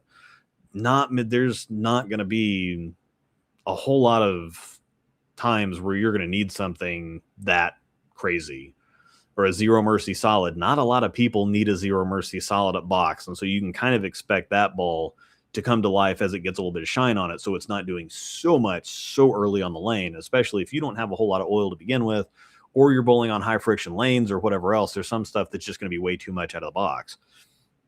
Now, something that's already kind of weak or lower end is probably just going, as you throw something, it's going to become weaker and smoother. That's just the nature of, especially the stronger a ball is, the more you're going to notice the fall off, and the sharper a ball is, the more you're going to notice the fall off, because it's starting from such an extreme position that stronger, sharper balls are going to fall off faster typically. But then there are some balls will lane shine and not really change a whole lot. Like the Evoke Mayhem, it becomes significantly sharper, but it still hooks quite a bit too as it shines. Some balls, as they shine, they get a whole lot weaker in addition to getting cleaner and sharper. Where some balls, Zero Mercy solid, I mean, even anything at 1,000 grit, once you get it lane shined at 5,000 grit or whatever the 4,700 is the ending, the final resting place, so to speak. But the Zero Mercy solid still hooks an awful lot when it shines up. Some balls, however, they shine up, and they, like the Tour Dynamics was a prime example of, man, it looks really good at 1,000 grit, but it just turns into an actual marble when it lane shines. So some balls have a really big swing, and so sometimes you can't tell. You would have to throw a ball for probably 5 or 10 games in a review, and I just can't do that, especially if we have several balls to review. Typically we throw them for about 3 or 4 games, because you do need at least a game or two on a ball to kind of break it in and get an idea. So we can get an idea in the review, but that's what generally the purpose of a report card is. But the report cards typically have to take 3 or 4 months. I don't want to have a report card a month later, because I'm probably not going to I only bowl so many leagues. It's not like I'm going out and having big long testing sessions with each one of these balls. That's not that's just something that's not realistically possible to be able to say, okay, well, I'm going to go out and there's some channels like I think X in the Pit, those guys have reviews later. It's like, okay, 50 game review. But most of the time people say, well, I've got 50 games on this ball. And you probably got more like 20, maybe 15, because people kind of if somebody throws a ball in league for like a game and a half, well, I threw it in league, so that's 3 games. It's like, no, you only threw it for a game and a half, so that doesn't count. So there's all kinds of different things with so many balls that we go through. It's just really hard to be able to give you that extra information. And sometimes, and I definitely can't get back out and film more with it. If I happen to use a ball a lot, like a spawn, I could get back out and say, well, I've got on mine, I've thrown it a lot, but it probably only realistically has like 30 games on it since I drilled it, which I have thrown it a lot. But 3 games a league, 2 games a league here, 3 or 4 games in a tournament there, whatever else. It's like it doesn't add up nearly as fast as people think it adds up. So I could do for some, but like the Hammerhead Pearl, I just, after that review, I'm like, there's no reason for me to throw this ball again personally, because it's just not going to work out for me. And I'm not going to go out and throw a ball in league that's not going to work for me. And so otherwise I would have to get back out there and throw it just to throw it and see what happens. But that's just, I just can't spend hours and hours a week getting back out there and throwing bowling balls all the time. That's just unfortunately not a possibility there. I don't think a surface change is necessary because I think that should be on the bowler who gets it. I do think it is a bowler to bowler thing. And again, surface changes are more mathematical, generally speaking. You know that if you're like, if I want to take a ball to 2000 grit, it's going to get stronger, smoother, and earlier. That's just, you add surface to a ball, it's going to do all those things. How much, you don't necessarily know. There's not like a metric to say, okay, well, if the ball's hooking this many boards right now and it's hooking it this many feet down the lane, if I take it to 2000, that means it's going to be this many feet earlier and this many boards more and whatever else. You can't really do that. So I think it is up to the bowler. And there are several surface tutorial videos out there to kind of explain how surface works. And this is generally what it does. But you do kind of have to experiment with surface yourself to see, because there was one time where a long time ago, before I understood any of this stuff, my brother got a Storm Flame, the kind of orange and yellow one, way back, 25 years ago by now. And I thought, well, gosh, it just doesn't hook a whole lot. It's a low end ball, but it's like, okay, well, gosh, I want to make it hook more so that we can actually use it. And so I took a piece of 240 grit sandpaper to it. So I'm going to make this ball hook. And most people think more surface equals more hook. Well, the ball hooked off the lane right after the arrows. And it's kind of like, oh, okay. So now we can tell now, it's like, oh my God, 240 grit, that would have been comical. So you kind of have to experiment with it. But if my brother had enough of a rev rate to where that would do it, but some people can use 500 grit on a ball. I know a lot of people that throw it fairly hard and straight, and so 500 grit for them doesn't do what 500 grit does for somebody else. Or just like Angel throwing stuff at 1000 grit on chromium, that normally looks really good for her. If I take stuff to 1000 grit on chromium, like a spawn, it burns up. So to me, a release date is marketing, not a review. I think people want to know when they can get the ball, because if they really like it, it's like, okay, well, when does it come out? When can I get it? But you're going to figure that out by asking I'm kind of torn on that. Release date, no matter. Release date videos are more of ZVL's department. That could also come in because by the time you watch a review video for it, you've heard probably when it releases. By watching a preview video for it or seeing an advertisement on Facebook, or you've probably gone to check out the ball on the website before you get it. So, oh, what's up, dude? Favorite reviewer. I'm trying to make him work less so he doesn't get burnt out. You don't need a lot of shots. I'd say 1 shot from right, 1 shot from in between, 1 from way left are enough. I like to know how a ball's hooking front to back. You have a really good eye for that. Maybe you can explain where you see the ball hook, skid, and roll. That is something I'm making a ball reaction video to kind of explain to people. I did add it into one of my rambling videos here that I did here recently, but how to watch a ball from foul line, and that's why I've included some slow motion shots, which can actually make it harder to see some certain things sometimes. But you need to watch everything a ball does from foul line all the way to the pins, and I think most people just watch what it does down lane at the pins, and they think that's ball reaction. No, it's everything from, you got to watch as soon as you can pick that, when you throw a ball, as soon as you can pick it up, you got to watch the ball all the way down the lane to get a read on if it is chuggy, heavy rolling, if it is more directional, if it is more continuous, whatever else. So yeah, and that's something that's hard to tell on a review sometimes. It's hard to say on video because there's all kinds of times where I've thrown balls next to each other and say, oh my God, this is really different from this ball. And they'll get back and watch video and it's like, well, they both look like they're doing the same thing. I can feel a distinct large difference on the lane between what these balls are doing. And you kind of subconsciously adjust to that. Like if I'm throwing, I think I threw an exotic gem versus an infinite physics one time.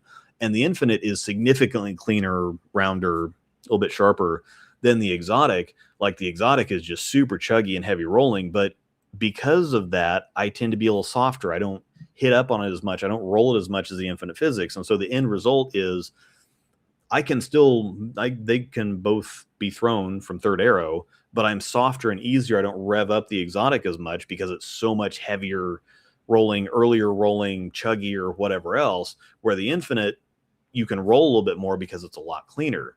But the end result is it looks really similar on video. And it looks like, well, there's a shape difference that I can kind of tell, but I don't know, they don't look that different. But if you've thrown an infinite and an exotic, they feel completely different while you're throwing them. And that's something that's difficult. And I might have to add some kind of like really slow shot. Just go up there and kind of throw it really slow to see how fast it picks up, whatever else, see what it actually does in the oil, see if it wants to slow down, see how, I don't know. I've got to figure out a way to illustrate it to where it actually comes through the camera. And I think very rarely, I was able to do it with the Danger Zone Solid, where I was able to illustrate directional, where I get up the back of it and it kind of stops and does the Chris Barnes thing. Or something that's really round and continuous where it picks up and you can see on the slow-mo, even if I get more up the back of it and roll it more forward, it still wants to pick up and continue through the pins there. Then a middle of the road shot with two surfaces, say 1500 and 4000, who the ball is designed for, what player, how you can get the best out of it. That's all important information. The surfaces thing is tough because if I start with 1500 grit and then I go to 4000, it's not really 4000. But if I start with 4000, then go to 1500 grit, depending on where I'm starting from, it could result in a wildly different surface. If I start at 4000 and go to 1500, it's going to be very different than if I start with 1500 and then go to 4000. If I start with 1500, the 4000 is going to hook way more than if I start with 4000 and then go down to 1500. Storm release date, aka announcement date for similar ball with legacy name coming soon day. Yeah. That can be in the, it doesn't take long to show, or I could show it on the screen without actually having to go through the dog and pony show of saying everything. I'm not gonna lie, you're my top ball reviewer. I feel like you're very honest. If I'm looking at a ball, your review is what I look for. Thanks for your work. Well, according to the Sweep the Rack guys, that doesn't exist. But I digress. How's that Craze Tour solid cover holding up? It's held up fine for me. Then again, as it shines up, it does get weaker. Anything that shines up and then you don't clean it, you have to refresh the surface every once in a while because you just get more lane shine and it ends up at the same surface, but you get use on something. Sometimes you have to freshen it up. You have to clean it. It's like if your thumb hole gets sticky, sometimes you just have a buildup of dirt and gunk and whatever else. And so every once in a while, when my thumb is sticking, it's not actually sticking. It's just the thumb hole is tacky. So I just need to run a sander down in there to kind of freshen the hole up and get rid of that kind of junk. And sometimes you need to do that with cover stock surfaces. You need to clean them. You need to, jazz them back up with the surface. For me, it's held up really well. I did a full resurface on it and put a new set of grips in it, and it's still performing really good for me. So that's my experience. I don't know what everybody else's experiences are, but it's held up really well for me. Yep. What's up, Bowling XP? According to Hickland, all balls end up at 4,700 stable event. Yeah, so that's basically something lane shines. That's kind of what it ends up to. So I only tweak surfaces more before tournament play rather than league. And yeah, what James says, it's you should be able to. You should just do whatever you need to do, regardless if it's league or tournament. I know tournaments are kind of more important, but you also get a read on what a ball does in league. You use that read for tournaments. So if you have a ball that's just a certain way in leagues and then you completely change it to go to tournaments, I'm not sure that that's necessarily helpful. I really appreciate your educational series and report cards. I do have the list of report cards I need to get to. I just need to figure out how I'm going to do that.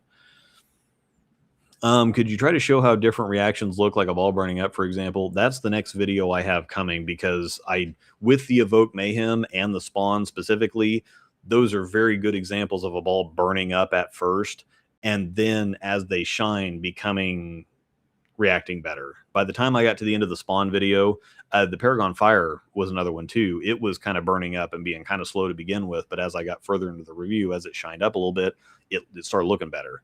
And so I can... I'm positive the Sweep the Rat guys are the ones that give toothbrushes on Halloween. Yeah. Yep. Just gotta, no matter what happens, we can't stop complaining. So, all right, let me actually write some things down here. So we definitely want, do we release date? Could take her to leave it. We don't really need an intro, because the YouTube school of things, like whenever you start a video, you need to start with the premise of, okay, in this video today, I'm going to be talking about this. And by the end of this video, you'll have an idea how to do this and whatever else. That doesn't necessarily work for everything. That's kind of a YouTube video, get people to keep watching it thing. But you know that if you're watching a ball review, you know what you clicked on it for. You know what the ball is. You probably know what the release date is. You probably know that we're going to show it on stuff and we're going to compare it to stuff. You already know all this stuff, so I don't need to spend 30 seconds at the beginning of a video monologuing at you. And I have cleaned it up. These couple reviews that are coming the next few days, I've cleaned it up a lot, and so we'll kind of use that as a little bit of feedback too.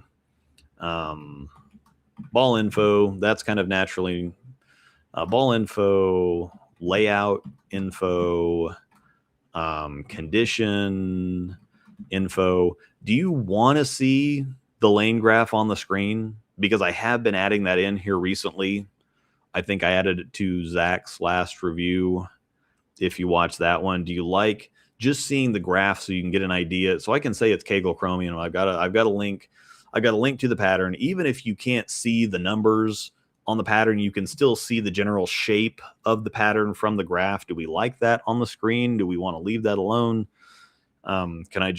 You can look it up if you want to look it up so you can see the numbers. And I know that some people is like, well, you put the graph on the screen, but I can't see anything.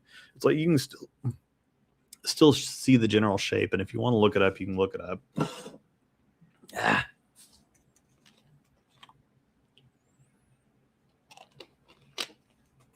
So this is kind of along the line. I mean, this is basically kind of what I already do here. So, all right, ball info, layout info, condition info. So kind of what I generally do. Do you want the, I might do the shape slide. I have been messing with it. I still have the template for it. I might try to add that in there, but how many graphs do you actually want? Like I've got the one that's got the ball on the slider bar with the strength, the length, and the back end shape. I think that one's fairly helpful. Do you want or need the condition slide where I kind of show, okay, this ball's for the fresh on, it can be used on the fresh on lighter conditions, and transition on medium conditions, burn on medium conditions, and maybe the burn on heavy conditions? Do we need that slide? Or do you get an idea? Do we care about that slide? Is it helpful? Is it just kind of redundant after I've already said, okay, well, this ball is going to be good for the fresh on lighter conditions? Do we need to see that on the screen? Is it helpful? Is it not helpful? Okay, we got an it's useful. You can put the shape of the pattern and on it write the amount of oil and length. Those three things are enough. That's a good point. I don't have to. Okay. Yeah, that's a good point, because that's just a text box. So that's just a little text box. I can do that. That's not a problem at all. And then again, when I actually put this all together, I will, again, like I said, I'm gonna live stream building the review in real time so that we can actually see, okay, I can put this up there. I can show you what building the slide looks like. I can show you what all these things look like on the screen. I can change things. I can do whatever. So that might be the one that everybody kind of wants to tune in for more, to kind of say, okay, well, how about try this? How about build a graphic for this? Or maybe we want to put this here. Maybe we want to put this there. I can edit it in real time and do the suggestions rather than just kind of writing stuff down. But I need to make sure that when I go out and film the review that I actually get the footage I need. Because if you say, well, I want 2 surface changes, and I'm like, well, I don't have that, so I can't show that. So at least if I get a couple surface changes, then we can see whether it's necessary to have them or not. So I can do that for a few different balls and just see, is this necessary, or does it kind of arrive us in the same place? And how much extra time does it add to the review versus how much value it adds to the review? It's like, do we need to see this? Do we not need to see this? I don't need the condition slide, but I can understand if some do, so it doesn't bother me. And some things I don't necessarily want to add, because there's a lot of people, it's like, well, I'd like to see it on a couple of different conditions and a couple different centers for a couple different bowlers, or I'd like to see a couple different layouts or whatever else. It's like, at some certain point, the people that need all that extra information to be able to process this, that's kind of a problem.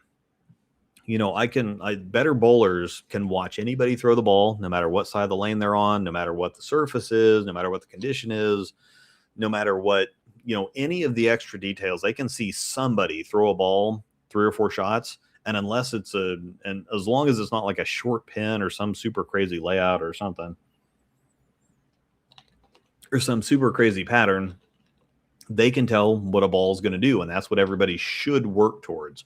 I can understand being able to, well, they throw it more like I do, so I can get a better read on it versus somebody that does this. I think that's kind of a natural thing for everybody, to be able to see ball reaction better when somebody who's throwing it like you, when you're watching somebody that throws it like you versus somebody that throws it completely different. But saying, well, I can't read ball reaction from a two-hander because they throw it completely different. Well, I can read ball reaction from a two-hander. There's a lot of better bowlers that can read ball reaction from a two-hander. I can read ball reaction from Hutch with the hype, Charles, just as well as I can read it from Ron Hicklin, and they throw it very different. Charles plays a lot more lane. He's kind of a slower rolling, heavier rolling ball reaction. Hicklin is very speed dominant, but he is speed dominant. But I can get a read on either of them, and that's what everybody needs to work towards. Very demonstrative here. Anyway, so do we want to know how much bowler info do we want to know? Like, I can guess at my, I think I've put bowler stats up there before, and some people have said, well, I'd like to know when it comes to the layout, I'd like to know the bowler's PAP. Do we need to know that information? And I've gone back and forth on the whole showing the layout picture on the screen, because where the fingers go is not a layout. And if somebody sees a picture of where the fingers are at on the ball, they tend to ignore the layout numbers and think, oh, okay, well, that's pin above the bridge with the CG kicked out. And they think that actually means something.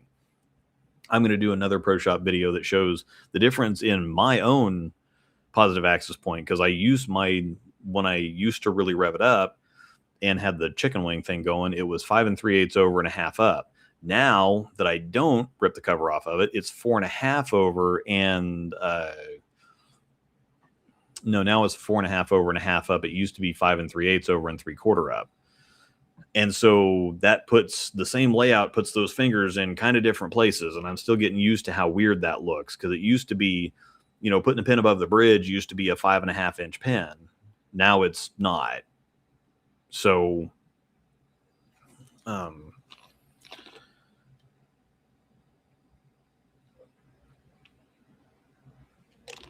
it's like a 4 3/4 inch pin or something. But anyway, I'll show that. How much? Okay, PAP layout numbers, layout picture, speed, rev rate, and layout is helpful. Bowler's rev rate and speed. I can at least get a guesstimate. So let's see. Let's do bowler.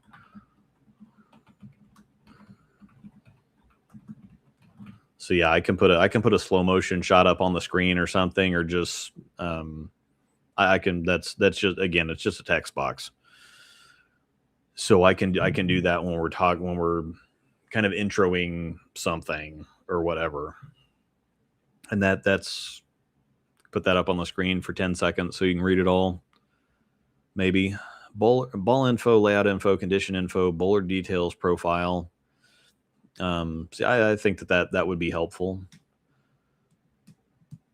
Helpful to know, because it's all gonna, how the bowler throws the ball. Like, it's been helpful to have both Zach and Tobias, even though it is redundant doing the reviews. Tobias is more speed dominant, Zach's more rev dominant, I would say. But being able to see different bowlers throw the same balls, sometimes they get similar reactions and sometimes they don't. Sometimes, depending on the ball, it really does something different for each of them, especially if they have different layouts too. For bowlers who's throwing it, speed, RPM, axis, rotation, axis, tilt, doubt PAP helps much more than these. PAP helps for the layout, but there's a lot of people that don't understand layout to begin with.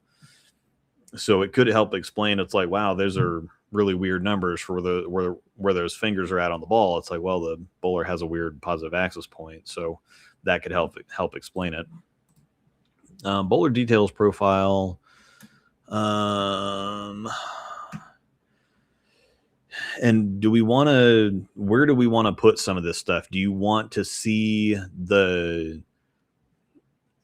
up at the front with the information? Do you want to see the strength, length, and response slide with the condition slide and whatever else? Or do you want to see that after you've seen the ball thrown for a while? Where exactly do we want to see it? Does it matter where in the video you see that? Do you want the information to all be front loaded, or do you just want to get into the ball reaction and kind of have the stuff? Because there's a lot of people, it's like, well, I know the ball specs. I can tell just by watching the bowler. Well, they have a little bit of tilt and they get more at the back of it, or they get more around the side of it. Do we want to really front load the majority of the information, or do we want to just get into ball reaction and have some of the other stuff on the back end? How much do you want to see up front versus how much we kind of, cap it off with? And not everybody that watches not everybody watches an entire ball review. There's a lot of people that just watch the first 2 or 3 minutes. There's some people that just kind of skim through it and watch a few shots. Okay, I'll watch a few shots where you're throwing straighter, or watch a few shots from deeper. That's all I need. I can move on. Some people watch the entire video. And so if I put a bunch of crap in the front of the video that people don't want to see or that they skip over, I might as well just get right into the ball reaction. But if you do want to see that stuff in the front, then the presentation kind of matters to a certain degree, but it might be overthinking it too. Ben had his stats at the top of the screen. And I could make them, I don't know if I can do a scrolling thing or not. Vegas, I probably can. I don't know if I could make it a thing in a corner. I don't know how long it needs to stay on the screen though. And again, we can play with all this stuff. When I'm actually building the review live, we can kind of play with all this stuff. So bowler details profile, I think I saw we want to see that afterwards. So we're going ahead and leave it. So it is kind of lining up with it, and you'll understand when you see these couple reviews I've got coming out. So voiceover to start with some early ball reaction. then how much live comm do we really want to see? Because in these videos I've got coming out, I've got about 10 to 15 minutes of live comm.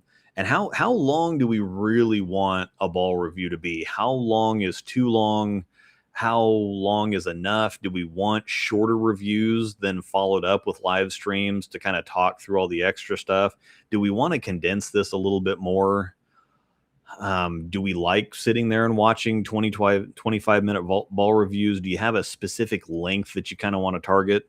For me, typically the longer the better, but I can achieve that through other videos too, versus if I can make a 10-minute ball review and then have an hour live stream, which is probably going to be better for me than having a 25-minute review and then nothing else. So I'm okay either way. I would think the specs and stats would be more helpful at the beginning. Yeah, definitely the bowler stuff. So the ball info, the layout info, condition info, the bowler details, and start just to get you going right off. So yeah, we're definitely going to have that to start. But I was wondering about kind of the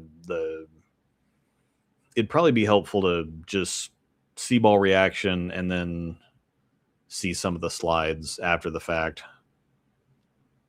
Maybe links to the bowler details profile, so when you have to do it once. As short as possible, people have the attention span of a goldfish. Yeah, I think the videos I have coming out are somewhere in the 17-ish minute range. So I did chop them down from 25, 30, which is where I've been at. So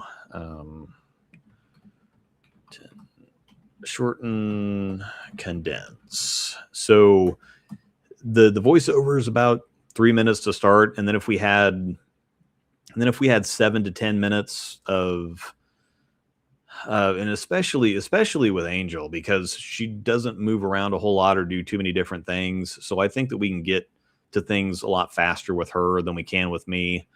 But I don't, if I can throw, because what I've done is I kind of warm up and I talk to the members a little bit. I have the members get like an extra 10 minutes on the start of each video just for some extra talking to them while I'm kind of warming up. But then I show a lot of like third arrow zone stuff to start. And then when I start the live comm, I show like 3 or 4 more shots from third arrow, which is kind of stupid and redundant. I could just start right into, okay, you've seen where it looks like, or maybe I could just find the sweet spot to begin with and say, hey, this is where the ball looks best for me. Now, when we hit the live comm, let's start moving around. Because then when I hit the ratings and the recap, then I can kind of talk to some of that stuff. So 3-ish, let's say 2 to 3 minute voiceover intro, 7-ish minutes of live comm. And it does 5 minutes would probably be, depends on how much I want to talk during, because what I really need to do is, if I'm describing what the ball does to start and comparing it to stuff, and then I'm having a ratings and a recap, it's like, okay, well, this ball fits best here. It's probably going to be best for these type of bowlers. I don't need to rehash all that stuff while I'm live. All I really need to do while I'm live is give you context and in the moment thoughts on, okay, well, this seems a little bit cleaner than this ball, or this shape's a little bit faster. I'm feeling like it kind of does this, or this was a good shot, that was a bad shot, whatever else. So I don't need to be so redundant, I guess. So let's say 5 to 7 minutes of live comm. So I don't really need to, and in 5 to 7 minutes of live comm, you're going to see all the same shots, just from a different camera angle to start the video and end the video. So if I have this many minutes of live comm, I'm going to cut that down and condense that for the video to start. But they can be the same shots at the beginning and end. So let's target shorter live comm, which is great for me, because then that's less editing, that's faster time out on the lanes, instead of spending 30, 45 minutes filming a ball review. But at the same time, we kind of got to bowl long enough to get so we still bowl 3-ish games so that we can get a better idea what the ball's going to do. But then that kind of comes down to, I'm cutting shots out, which I do generally cut some shots out. Usually you see 90 to 95% of what I film, because I don't want to seem like I'm being selective. It's like, I threw 3 or 4 games, and then you see like 12 shots. it's like, well, the math ain't math in there. You cut out a lot of shots, and what exactly did you cut out? So that's kind of important. Do you need, how important is it to you to have, now I try to represent the ball reaction the best I can. And if I throw a ball out the window, if I leak a ball 5 boards right, that's not going to have any value to the video, especially on Chromium. If I leak it out there, it's going to miss the head pin. You know, it's a bad shot. You know that you should know that there's no ball out there that's going to realistically get anything done there. So there are some shots that are just, if they're really bad, I just cut them out, especially poorly executed. Now, if I throw a ball that I think is pretty good and it goes through the middle and leaves a big 4, it's like, well, that's a very important shot to have in a video, where it's like, man, I thought that I threw a handful of strikes here, and then all of a sudden this one just broke loose. That's important to have in the video. So I'm going to make sure that that's in the video. I'm not going to, oh God, that was a big 4, so I want to cut that out and take that out. I think you kind of have to trust the reviewer at some certain point to, not build a narrative, because that's the thing that you can do. And I've found myself in, doing that at some certain point. It's like, well, I tend to want to, well, that was bad. I don't want to, put that in the video, but it's like, well, it happened. And so if it's a good enough shot and it was just bad ball reaction, it kind of needs to be in the video. So voiceover first for sure. And I think that is a good thing to do the voiceover, because if I'm standing there doing it in the live comm, I'm just more disorganized. I can organize it a whole lot better if I voice over to start, to give you the details. Here's a couple shots I can play on the screen. Here's the information you need to know to start with. And then we can talk context and ball reaction. Yeah. I'm never seen both of them kind of. Can you preheat the oven? Or no, I'm gonna do something different. I was just gonna come down and do I need to look like an idiot so you can run upstairs for a second, or are you okay? No, I don't. No, I don't want pizza this late at night, especially when we're filming in the morning. Let me get some brie and some chips. Hi, Buckham. I know. Hi, buddy. You stick your nose in here. Hi, Buckham. All right, so 8 minutes is perfect for a short format. 8 to 20 minutes is the view length of a TV show. Buckham, you see the mic here, Buckham? Hi, I know they can't see you. There they can see you. Hi, Buckham. I know. Hi, buddy. All right, back to regular. All right, so how the ball relates to speed dominant, balanced, or rev dominant? That's definitely going to be in there. The commentary is just as important as the footage. IMO translates things that are hard to pick up in film. More live comm, the better. Yeah, so I definitely want to have that, but I might do something. I might try to, because I can have like an extended edition. Because, and the one thing that I've said before is like, okay, if I have a 25-minute video, then if you want to watch 5 minutes, you can. But if you want the entire thing, then you have the entire thing. You can always just watch less. But at the same time, a lot of people are like, oh my God, do I really want to click on a 25-minute video? Because then you find it's like, okay, well, if I would just watch 5 minutes, what am I missing out on? Yeah, thanks. Sledding for old guys. I want to say good night. I'm not going to be on here too much longer, because I think we're kind of got through the meat and potatoes. 5 to 7 minutes of live comm. Try to limit to, because I don't need to say a bunch of stuff I'm going to say in the voiceovers, to feedback and context shots. Then how much I know that the advertising stuff kind of annoys people. I've been adding show the puppy. So I've been adding, typically what I do is I wait for the day that it announces to finish the video, so that I can get the clip from Bowler's Mart of the price and the release date and whatever else. But that puts me in a real bind on as far as timing goes. It's a whole lot easier. And so I just skip that part. Do we really care about that? Do you really, you can see what the price is. I don't necessarily need to add that in there. I don't feel like. Now, I do still want to shout out Bowler's Mart and stuff, and so I still do have 30 seconds of kind of shouting out sponsors and stuff. Would that be better integrated somewhere else, so it's not just 30 minutes of, or 30 minutes, 30 seconds, 30, 45 seconds, or a minute of, okay, well, here's I'm promoting this, or I'm promoting this. Would you rather see that kind of integrated throughout the video, kind of sporadically? Or do you want to just have something that you can watch all of it at the same time and get it over with? Or I guess you can skip it if you want. I get it. A lot of people tend to skip advertisements in videos. I got to put it in there somewhere, but would it be less irritating if I spread it out, or would it seem kind of stupid to have it? Okay, well, here's a little bit of this, or here's a product placement on the screen every minute or something, or do you want it kind of all in the same place? Side view of the delivery, I might be able to do that. It'd probably look really dumb. Requires moving the camera, which I'm not a huge fan of. But we might be able to try it.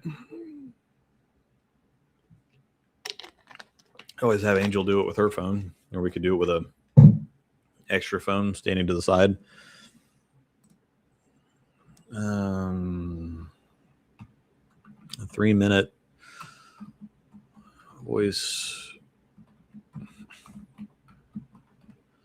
voiceover recap and ratings, and you'll have to give me feedback on what you these next few reviews that come out.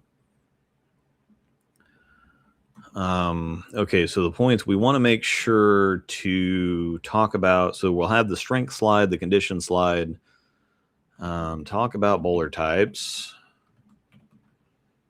zones on the lane. I kind of do this stuff anyway, but we could do a slide. We could do. I'm writing this down for. I should have just done all this, what I basically normally do, and then we can see when we're actually building the video. Do we want to make this a slide? Do we want to get rid of this slide? Do we like this? Do we like that?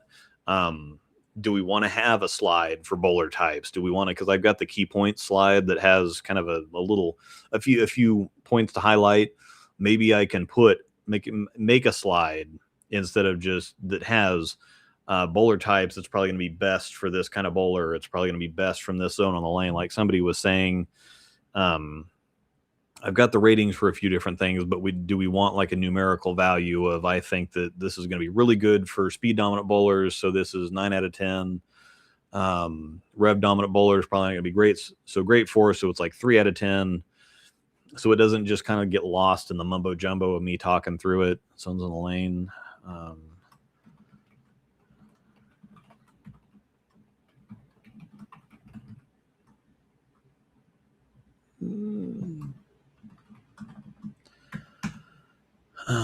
What else do you want as far as kind of informational stuff? Just think of what you would want to know.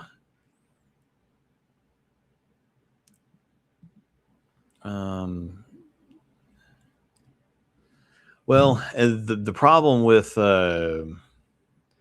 problem with doing just voiceover is we don't get the context of the shots.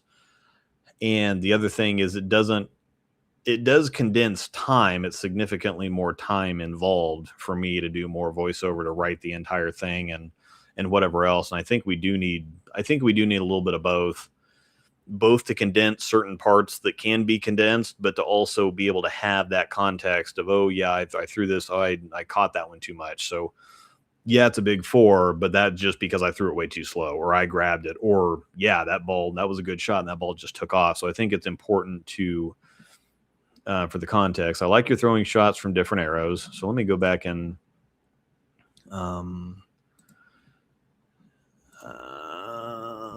make sure.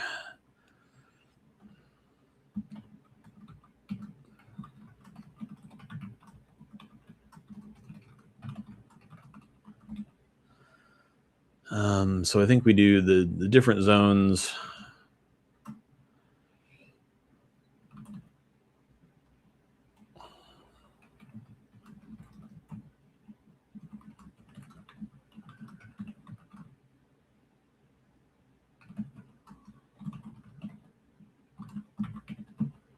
So if I just, once we get to the live stuff, if I start moving around there, because I'm gonna figure out doing the members thing, which you're gonna see the members, you're gonna see the footage. You're not gonna hear the commentary and me talking to them, but you'll see the footage from me throwing the ball to start with. So we'll see that. And I typically start at third arrow to see kind of what I need to do or get a feel for it or whatever. But you're gonna see all those kind of lined up shots. Or I can get lined up in the intro and then make a comment and say, okay, well, I threw it around. It seemed most comfortable right here. And then once I get into the live comm, then I can start moving around and giving the feedback.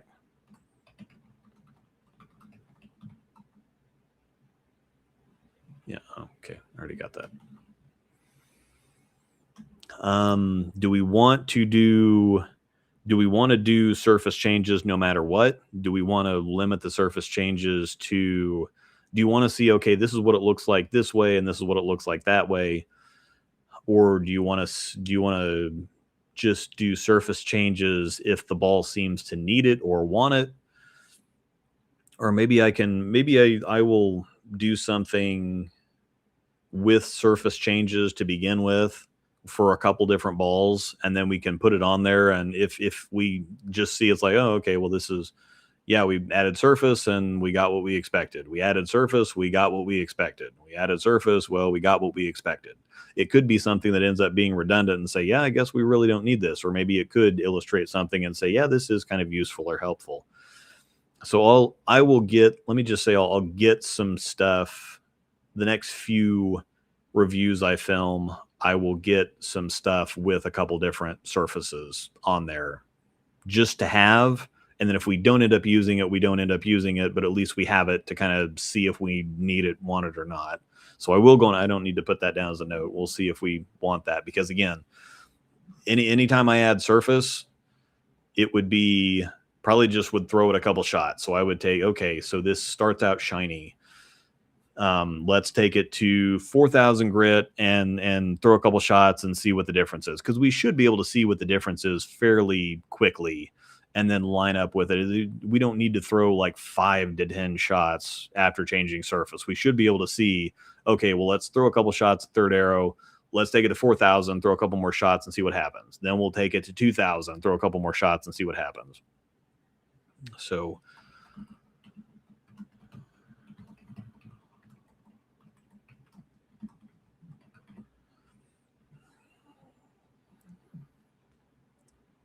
that does require me to, yeah, surface changes maybe only on balls that could benefit from it. Some balls are almost never going to be used dull, for example.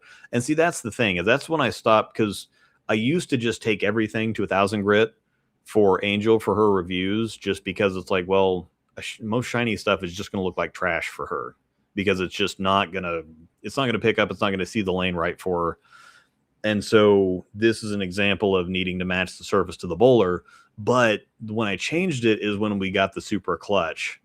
And I'm like, nobody's going to buy this ball to mash it with 1,000 grit. So I kind of have to show it the way that it was kind of presented. Again, I'm never going to throw, that's a good point.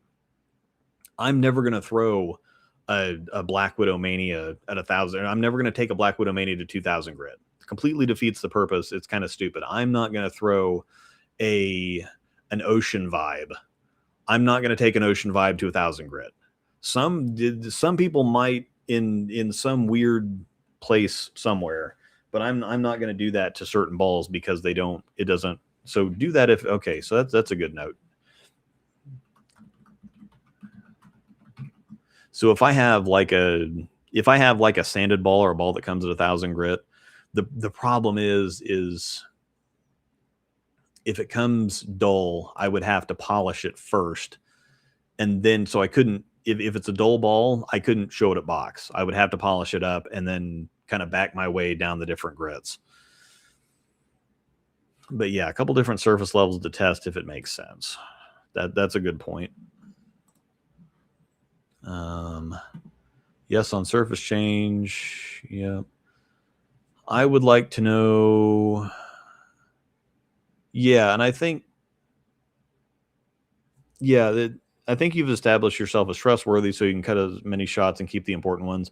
I do try to represent the ball reaction the best I can. So just because I threw 50 shots doesn't mean that they all need to show up in the video just to prove that I'm being honest or transparent, because you should be able to tell just by the context. And it's like, okay, if somebody's going to put a big 4 in there or a 2.810 or whatever else, it's like, well, it's obvious that they're not trying to create a narrative that this ball is amazing and it only strikes. You should be able to tell with what we're talking about. And then some of the ratings, like there's one coming up that is kind of mediocre, and I give it B's. So you should be able to tell. And some people, there was one where I remember when I did the idle synergy, I struck, and it was on chromium, but I just struck for days with that ball. Like I just didn't miss. I missed twice filming, and I showed those two, and somebody got all butthurt because it's like, well, you just show the ball striking a lot. It's like, bro, I didn't miss though. How am I going to show you misses if I didn't miss? Like that's kind of outside my control. Or when somebody, or if somebody, I think Hutch has shot 300 a couple times while he's been bowling, or you have a big streak, you have 14 or 15 in a row when you're filming. If that happens, it just happens, you know? And so I think you have to trust the viewer to trust you. And some people are going to complain. Some people are going to whine. Like I could go on Sweep the Rack and explain to those guys till I'm blue in the face that it's like, look, you guys obviously haven't watched a ball review in several years. The things you're complaining about don't exist anymore. Nobody gets paid. They're not paid advertisements. Or if somebody is getting paid, I need back pay. So it's just, I could tell them that and tell them, yeah, they're still going to think what they want to think. And you can't save everybody. You can't reach everybody. That's a hard lesson for me to learn. But I think that you guys that have been with me for long enough, and I think I have kind of a core group of people that kind of watch this stuff. I don't get a whole lot of new viewers, I don't think, but at some point you got to trust the viewer, and some people are going to be unhappy no matter what. And you can only explain so much to so many people. And I think that one of the big mistakes is somebody, I don't know if anybody who follows Justin Danger Nunley on Instagram. He's a funny guy that does hey, did you know that he shows some weird clip and he kind of stares at the camera with a weird face, and he said, did you know this? He gives you little facts on stuff and whatever. And he said something about not responding to trolls or negativity because he's like, well, I have sponsors on my channel. It's like, I don't want to give my channel to the people that are negative about it. And I think that a lot of the times I can get like 100 positive comments, and then that one negative comment, I'll make a rant video for it. And it's like, I don't want to go so far out of my way to appease people or try to keep changing things for people at the expense of what my good viewers that I have. I want to make sure that you guys are happy. I don't want to keep chasing the idiots and the morons and the people, the whiners and the complainers that are going to be mad no matter what. So part of this is to show some people that it's like, well, you may be mad that this isn't in a review, but it may not be able to be in a review. But the point is to like just hammer down on, okay, forget those people. I want to give you guys the ones that watch, and the positive ones and the good ones that know what's going on, that you already trust me. You know that I'm going to give it to you straight. Even if I do cut a lot of stuff out, you know that I'm going to try to explain and represent the ball the best way that I can, regardless of whether that's positive or negative. And they don't really make that many, they churn out so many bowling balls that you'd think that they'd be able to tell by now what works and what doesn't. How would a bad ball get through R&D, and they spend thousands of dollars, tens of thousands, hundreds of thousands of dollars producing a ball that sucks in R&D? Like, you'd think that they would know by now not to release a shitty bowling ball. And if they do, I of all people, I'm not going to catch it. It's not going to be on some ball review. It's not going to make it through R&D and testing and production and spending all kinds of money on putting this product out to market just for it to suck. And a ball reviewer to say, oh, see, I caught this and I saved you from this. It's not a thing. But part of this is to explain why certain things don't happen. But also part of it is just like, I want to give you guys what you want and screw everybody else kind of deal. What I would want to know, biggest issue personally is reading ball reaction. Has nothing to do with ball review for noobs. When we hit the pocket over and over and don't strike, it's confusing. That's part of my burning up versus, so I've got a burning up versus not hooking video coming. And again, all pocket shots are not created equal. And so I'm going to try to help with that a little bit too. But yeah, it's not a ball review thing, like you said, but it's a good video to make. And yeah, surface changes maybe only on the balls that could benefit from it. And that's another thing too, is if I just change the surface on everything, regardless, that might confuse some people. I might be able to explain. It's like, well, and I think that there was another one where it's like, well, the ball's not really looking great on the fresh on chromium, but I don't expect it to be. It's not a fresh medium to medium heavy condition ball. This is a lighter oil ball that comes shiny that I don't want to mess with because it's not supposed to look good on fresh chromium.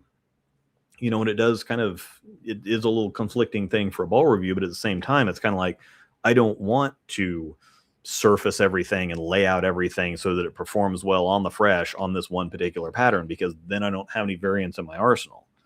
And I don't want to just, okay, well, we'll just surface change everything, because I don't necessarily want to confuse people, because that is a really great point that I hadn't really thought of like that.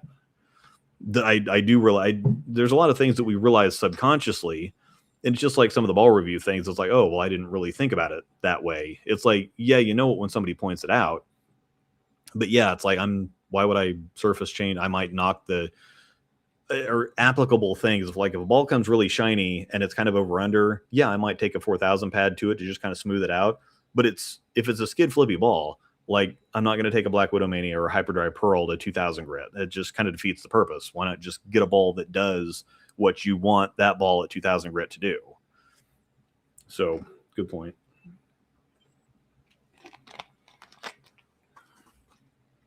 Surface changes are good. Seeing the ball with 4700 is always interesting. What's it going to do with it? Yeah, surfacing live sucks. And that's the other thing, too, is it really gets hard on the hands, too. And so, if I'm already bowling a lot and doing surface changes and whatever else, box finish to sharp for sure, then adjust as needed to help the ball fit the pattern, 2000 to 4000 somewhere. And I think I just actually talked about that before. I don't necessarily want to make every ball fit the pattern, but at the same time, if a ball looks like crap on a ball review, and you know, so yeah. So yeah, I think we just kind of throw stuff and do. There have been some times where I have needed to do, or I should have done a surface change, and I just didn't because I didn't want to dick with it, but I should have. And so now I'm if we need or can do the surface adjustment, I think that I will try to pay more attention to that. If it needs a surface change, or even could use a surface change, or even, okay, I want to take a look at this, I'll pay more attention to that. Might be helpful to add comparison to discontinued equipment. I really like when add the thoughts that's a couple balls overlap in the bag. Yeah, and that's something I used to be better at, because it's like, if you used to have this new ball will replace that. I try to kind of throw that in there. Sometimes I don't always make sure that I do it, but let me put that down.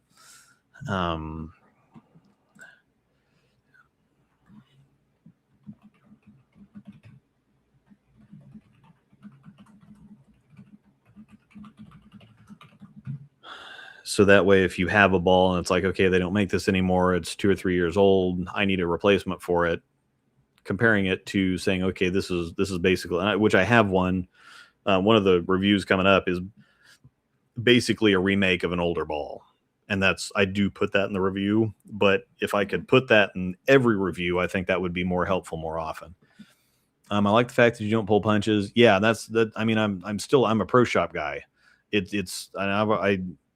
One of my sayings is, it's not my responsibility to lie to sell their product. It's their responsibility to give me something that I don't have to lie about, which is, it's not like I do ever lie about anything, but it's, if a ball comes out and it sucks and I say that it sucks, that's on them. That doesn't have anything to do with me. I need to do my due diligence to make sure I'm reading things right, and I'm not like the Apex Jackal mess. I think we ended up figuring it out, and Hicklin was the biggest part of that, because he, eventually figuring that out x-raying the ball and whatever else and talking about what we needed to do. And we basically just figured out, it's like, well, it looks really good if you drill it pin down, because drilling it pin up kind of does this with this, and it makes the core lock up too fast and whatever else.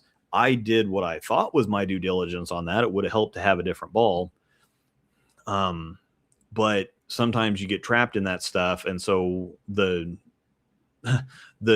report card I'm going to have on the Apex Jackal is a whole lot more positive than the initial review was. And unfortunately, we can't really tell that until after the fact. So I've got to give you what I give you up front, but it is on me to do my due diligence to make sure that I'm not being unfair to something. I have to know what I'm talking about so I don't slam something that doesn't deserve to get slammed. But at the same time, if something just is not great, or it's redundant, or it's mediocre, or it's whatever else, it just is what it is. That's not my responsibility to do anything there. Something Ben used to do was telling us what balls would pair well with a ball to make a 3-ball arsenal. That could be something too, because I don't always need to do like a full 6-ball arsenal, because you're not going to need everything from a Zero Mercy solid to an Ocean Vibe on a house shot. I could give you something above and below it and just condense that a little bit. Seeing the cuts of just 3 seconds hand release to through pins in succession to help visualize the changes. With the ghost overlay, you can see it more. Seeing it back to back really helps. The problem with the overlay is that it gets very difficult to tell what ball's doing what. I've done overlays in the past. Now the editing software tends to like to lock up because it's just too much with 2 video clips on top of each other. And it's kind of harder to see what you think you want to see. I think it's a cool effect. I don't know if it's actually practical, but that's, again, another thing. Let me write this down.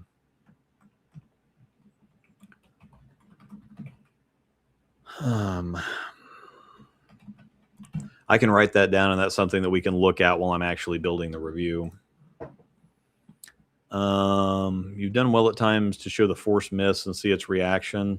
I can try to do that, but there's other times where typically it happens when I'm playing straighter. I just suck at playing straighter. And most of the time, because I feel like I've got to throw the ball harder and I've got to lay out of it. And so I've got to do 2 things that I'm not great at the same time from a zone that I'm not great at to begin with, because I never need to play there. And so sometimes there's bowler limitations. Have an arsenal based on recommendation from your videos. The takeaway is I now have a shape that matches my eyes, what I like my ball reaction to be. Many thanks, homie. Yeah, that's another thing that I really wanted to work at, because I think that certain shapes fit certain bowlers, and you tend to gravitate towards, like, I can tell my arsenal top to bottom is rounder, more continuous shapes, with the rare exception of a Paragon Fire. But you can see where if I take like Spawn, EJ Covert, Venom Hysteria, Crazed Tour Solid, the stuff that I tend to like all kind of shape similarly. And so I was wanting to make kind of like a spreadsheet to where you could go and say, okay, I have this. So I have these balls. I have these 10 balls. I really like these couple, but I don't like these couple. And if you were able to see at a glance on the chart, okay, well, the balls I like are all round, smoother, rounder, more continuous balls. And the balls I don't like are more hockey stick, hook set directional shapes. Okay, well, that really informs me going forward versus, so I know what to listen for. I know what to look for more than just, okay, does this ball seem to be something? There's extra information that could be used there. You should mention the importance of finding good PSO. Yeah. You get the 2-hander selling a twice drilled alpha crux. That was catastrophic. Can you tell us how it matures if we don't hit it with surface or maintain for your average bowler, what it's like after 5 to 10 games when it stabilizes? That's something that I have to guess at. I can't really tell you that until like the report card. That's nothing I'm going to be able to tell you in a review, because the other thing is I can't use the ball at all. I can go film for the ball before announcement day. I can't use it in leagues. I can't use it in tournaments, whatever else. I can't use the ball or leak it basically before the day it announces. And most of the companies, they want a review up the day it announces or within a couple days. And so all I have am going to have feedback for you on is how it reacted during testing. So I can't really tell you, okay, is this going to be a ball that holds surface well? I can give you a guesstimate. Is this going to be a ball that really falls off a cliff when it shines up? I can give you a guesstimate. So, well, yeah, ZVL can help with that spreadsheet. I've got an idea for, I don't know if James is still in here or not, but he's got a mega spreadsheet that goes back 15 or 20 years with stuff. And I know he can just copy that spreadsheet and I can go add my little notes in there, but I've got to figure out how to actually make that happen. But I think it could happen pretty easily to where you can just go to this giant spreadsheet full of stuff that goes all the way back to 2005 or whatever. So you can say, okay, well, this is a ball that I really liked. Well, okay, this matches up. This is a stronger, sharper, whatever else. And so you can gravitate towards, if you're looking at getting, it's like, well, I want a strong sanded ball. So do I get a Spawn or a Zero Mercy solid? It's like, I would go Spawn personally because that rounder, more continuous shape fits me better. That's why I also like the Black Widow 3.0 Dynasty. That's why I like the Black Widow Mania, because they're all the rounder, more continuous shapes, even though the Spawn is really early and smooth and the Mania is really long and flippy. They all kind of shape the same. They have that same general reaction shape. And so that can help you avoid stuff like a hammer effect or a Zero Mercy solid, or maybe that could help you go into those. Maybe the rounder, more continuous shapes they just drive through the pocket too strong. You find you leave a lot of 9 pins. Maybe you need something like a hammer effect that kind of stops and goes a little bit more forward. So that's something I've been brainstorming on a little bit. But anyway, I think we've got a good place to start here. Overlapping shots, ghosting. Let me see. Bowler type, zones on the line, slides with different rating. I do have a slide for reaction shape.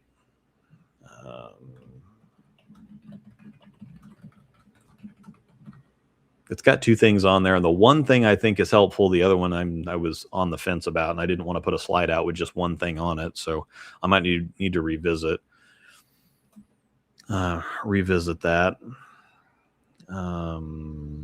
I guess we can.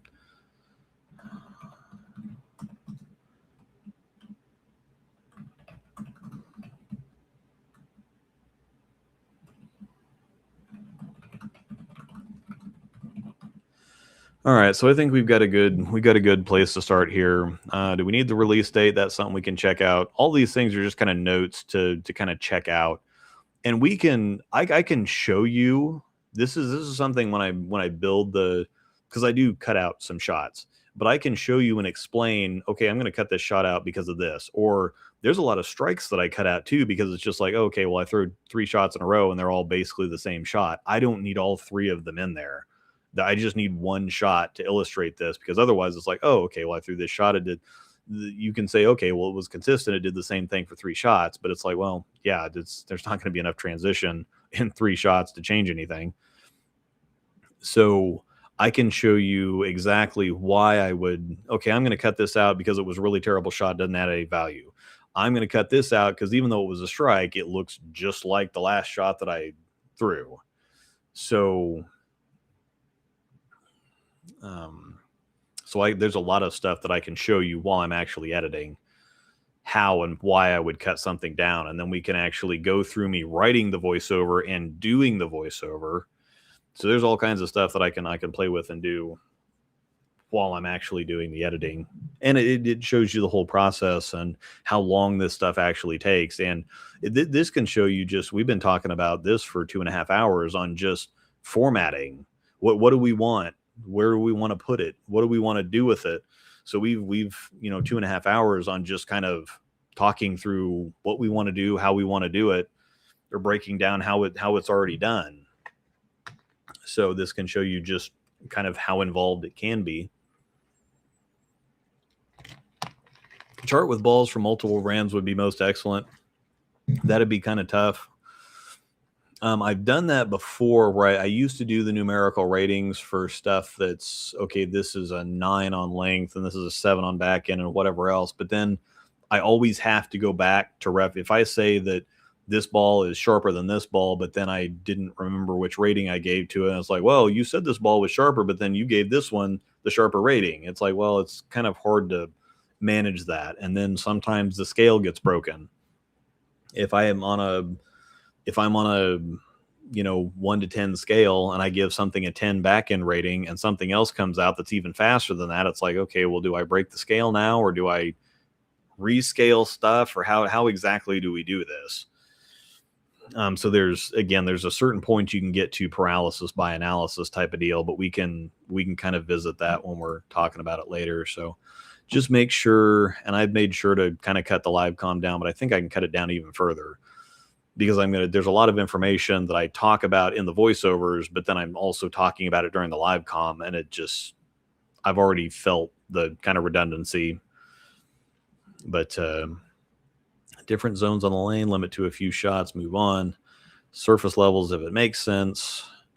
And then there's some other things, like they only send us one ball. Bowlers Mart started sending us 2 swag balls now, so we'll be able to have Angel drill 1, I'll drill 1, and we're doing different surfaces on those now. So I'll be able to show that. That's a thing, that's a luxury that we're not going to have with the other brands, because they send one ball, and I'm not going to be able to, and then there becomes an issue with, okay, well, I could show it on chromium and a house shot. It's like, well, most people bowl on house shots, but most balls kind of all run together on house shots, which is why I show them on chromium, because you can see the differences easier on chromium than you can on a house shot, where something like an Ocean Vibe is going to look not too different from a Black Widow Mania. Where on chromium, you can really see the difference because there's more volume out there. The lower end balls have plenty of friction on a house shot to use, and so they're going to hook a whole lot more than they otherwise would, but you can see the difference between the balls a whole lot easier on a actual pattern. So, there's all kinds of reasons why we do certain things, why we don't do certain things, why you're not going to see certain things. It would be nice to have, again, a case of balls shipped out so we could do different surfaces and layouts. But at the same time, I have my own drill press, which you're either going to be paying several $1,000s for a drill press to do stuff yourself, or you're going to be paying a certain amount per ball to drill it at the pro shop. I think that there's a lot of reviewers that wouldn't want to. It's like, well, I wouldn't want to do that, because then I have to then there's the cost of drilling 4 balls. And then it's like, well, we already spend this much time on one ball with one layout, with one surface, at one center with one lane condition. If we add in different balls with different layouts and surfaces and have 2 different lane conditions and whatever else, we're going to be into a 45-minute video. And nobody's going to want to watch that. They say, well, it would be nice and helpful to have all this stuff, but then you give them all that stuff, and then it's kind of like, this is way too much. And it's like, yeah, that's why it doesn't happen. So there's kind of a yin-yang type of thing. And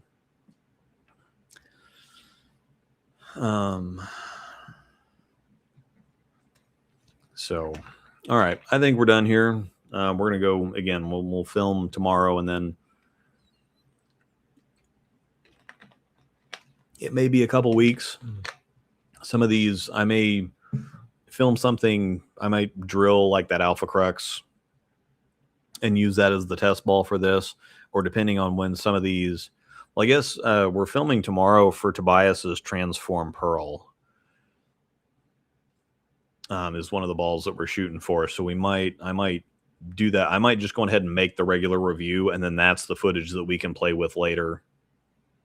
Because some of the other balls, I don't think, either didn't make surface changes to ones that are coming out, or the ones that some of the other ones we're filming tomorrow, I don't know when they're going to come out. So may not be able to show you that footage for a while, but we'll kind of play it by ear and see what happens. So anyway, thanks for all the feedback. Thanks for everybody hanging out. I'm going to go get some chow and get some sleep to go shoot 1 million bowling balls tomorrow.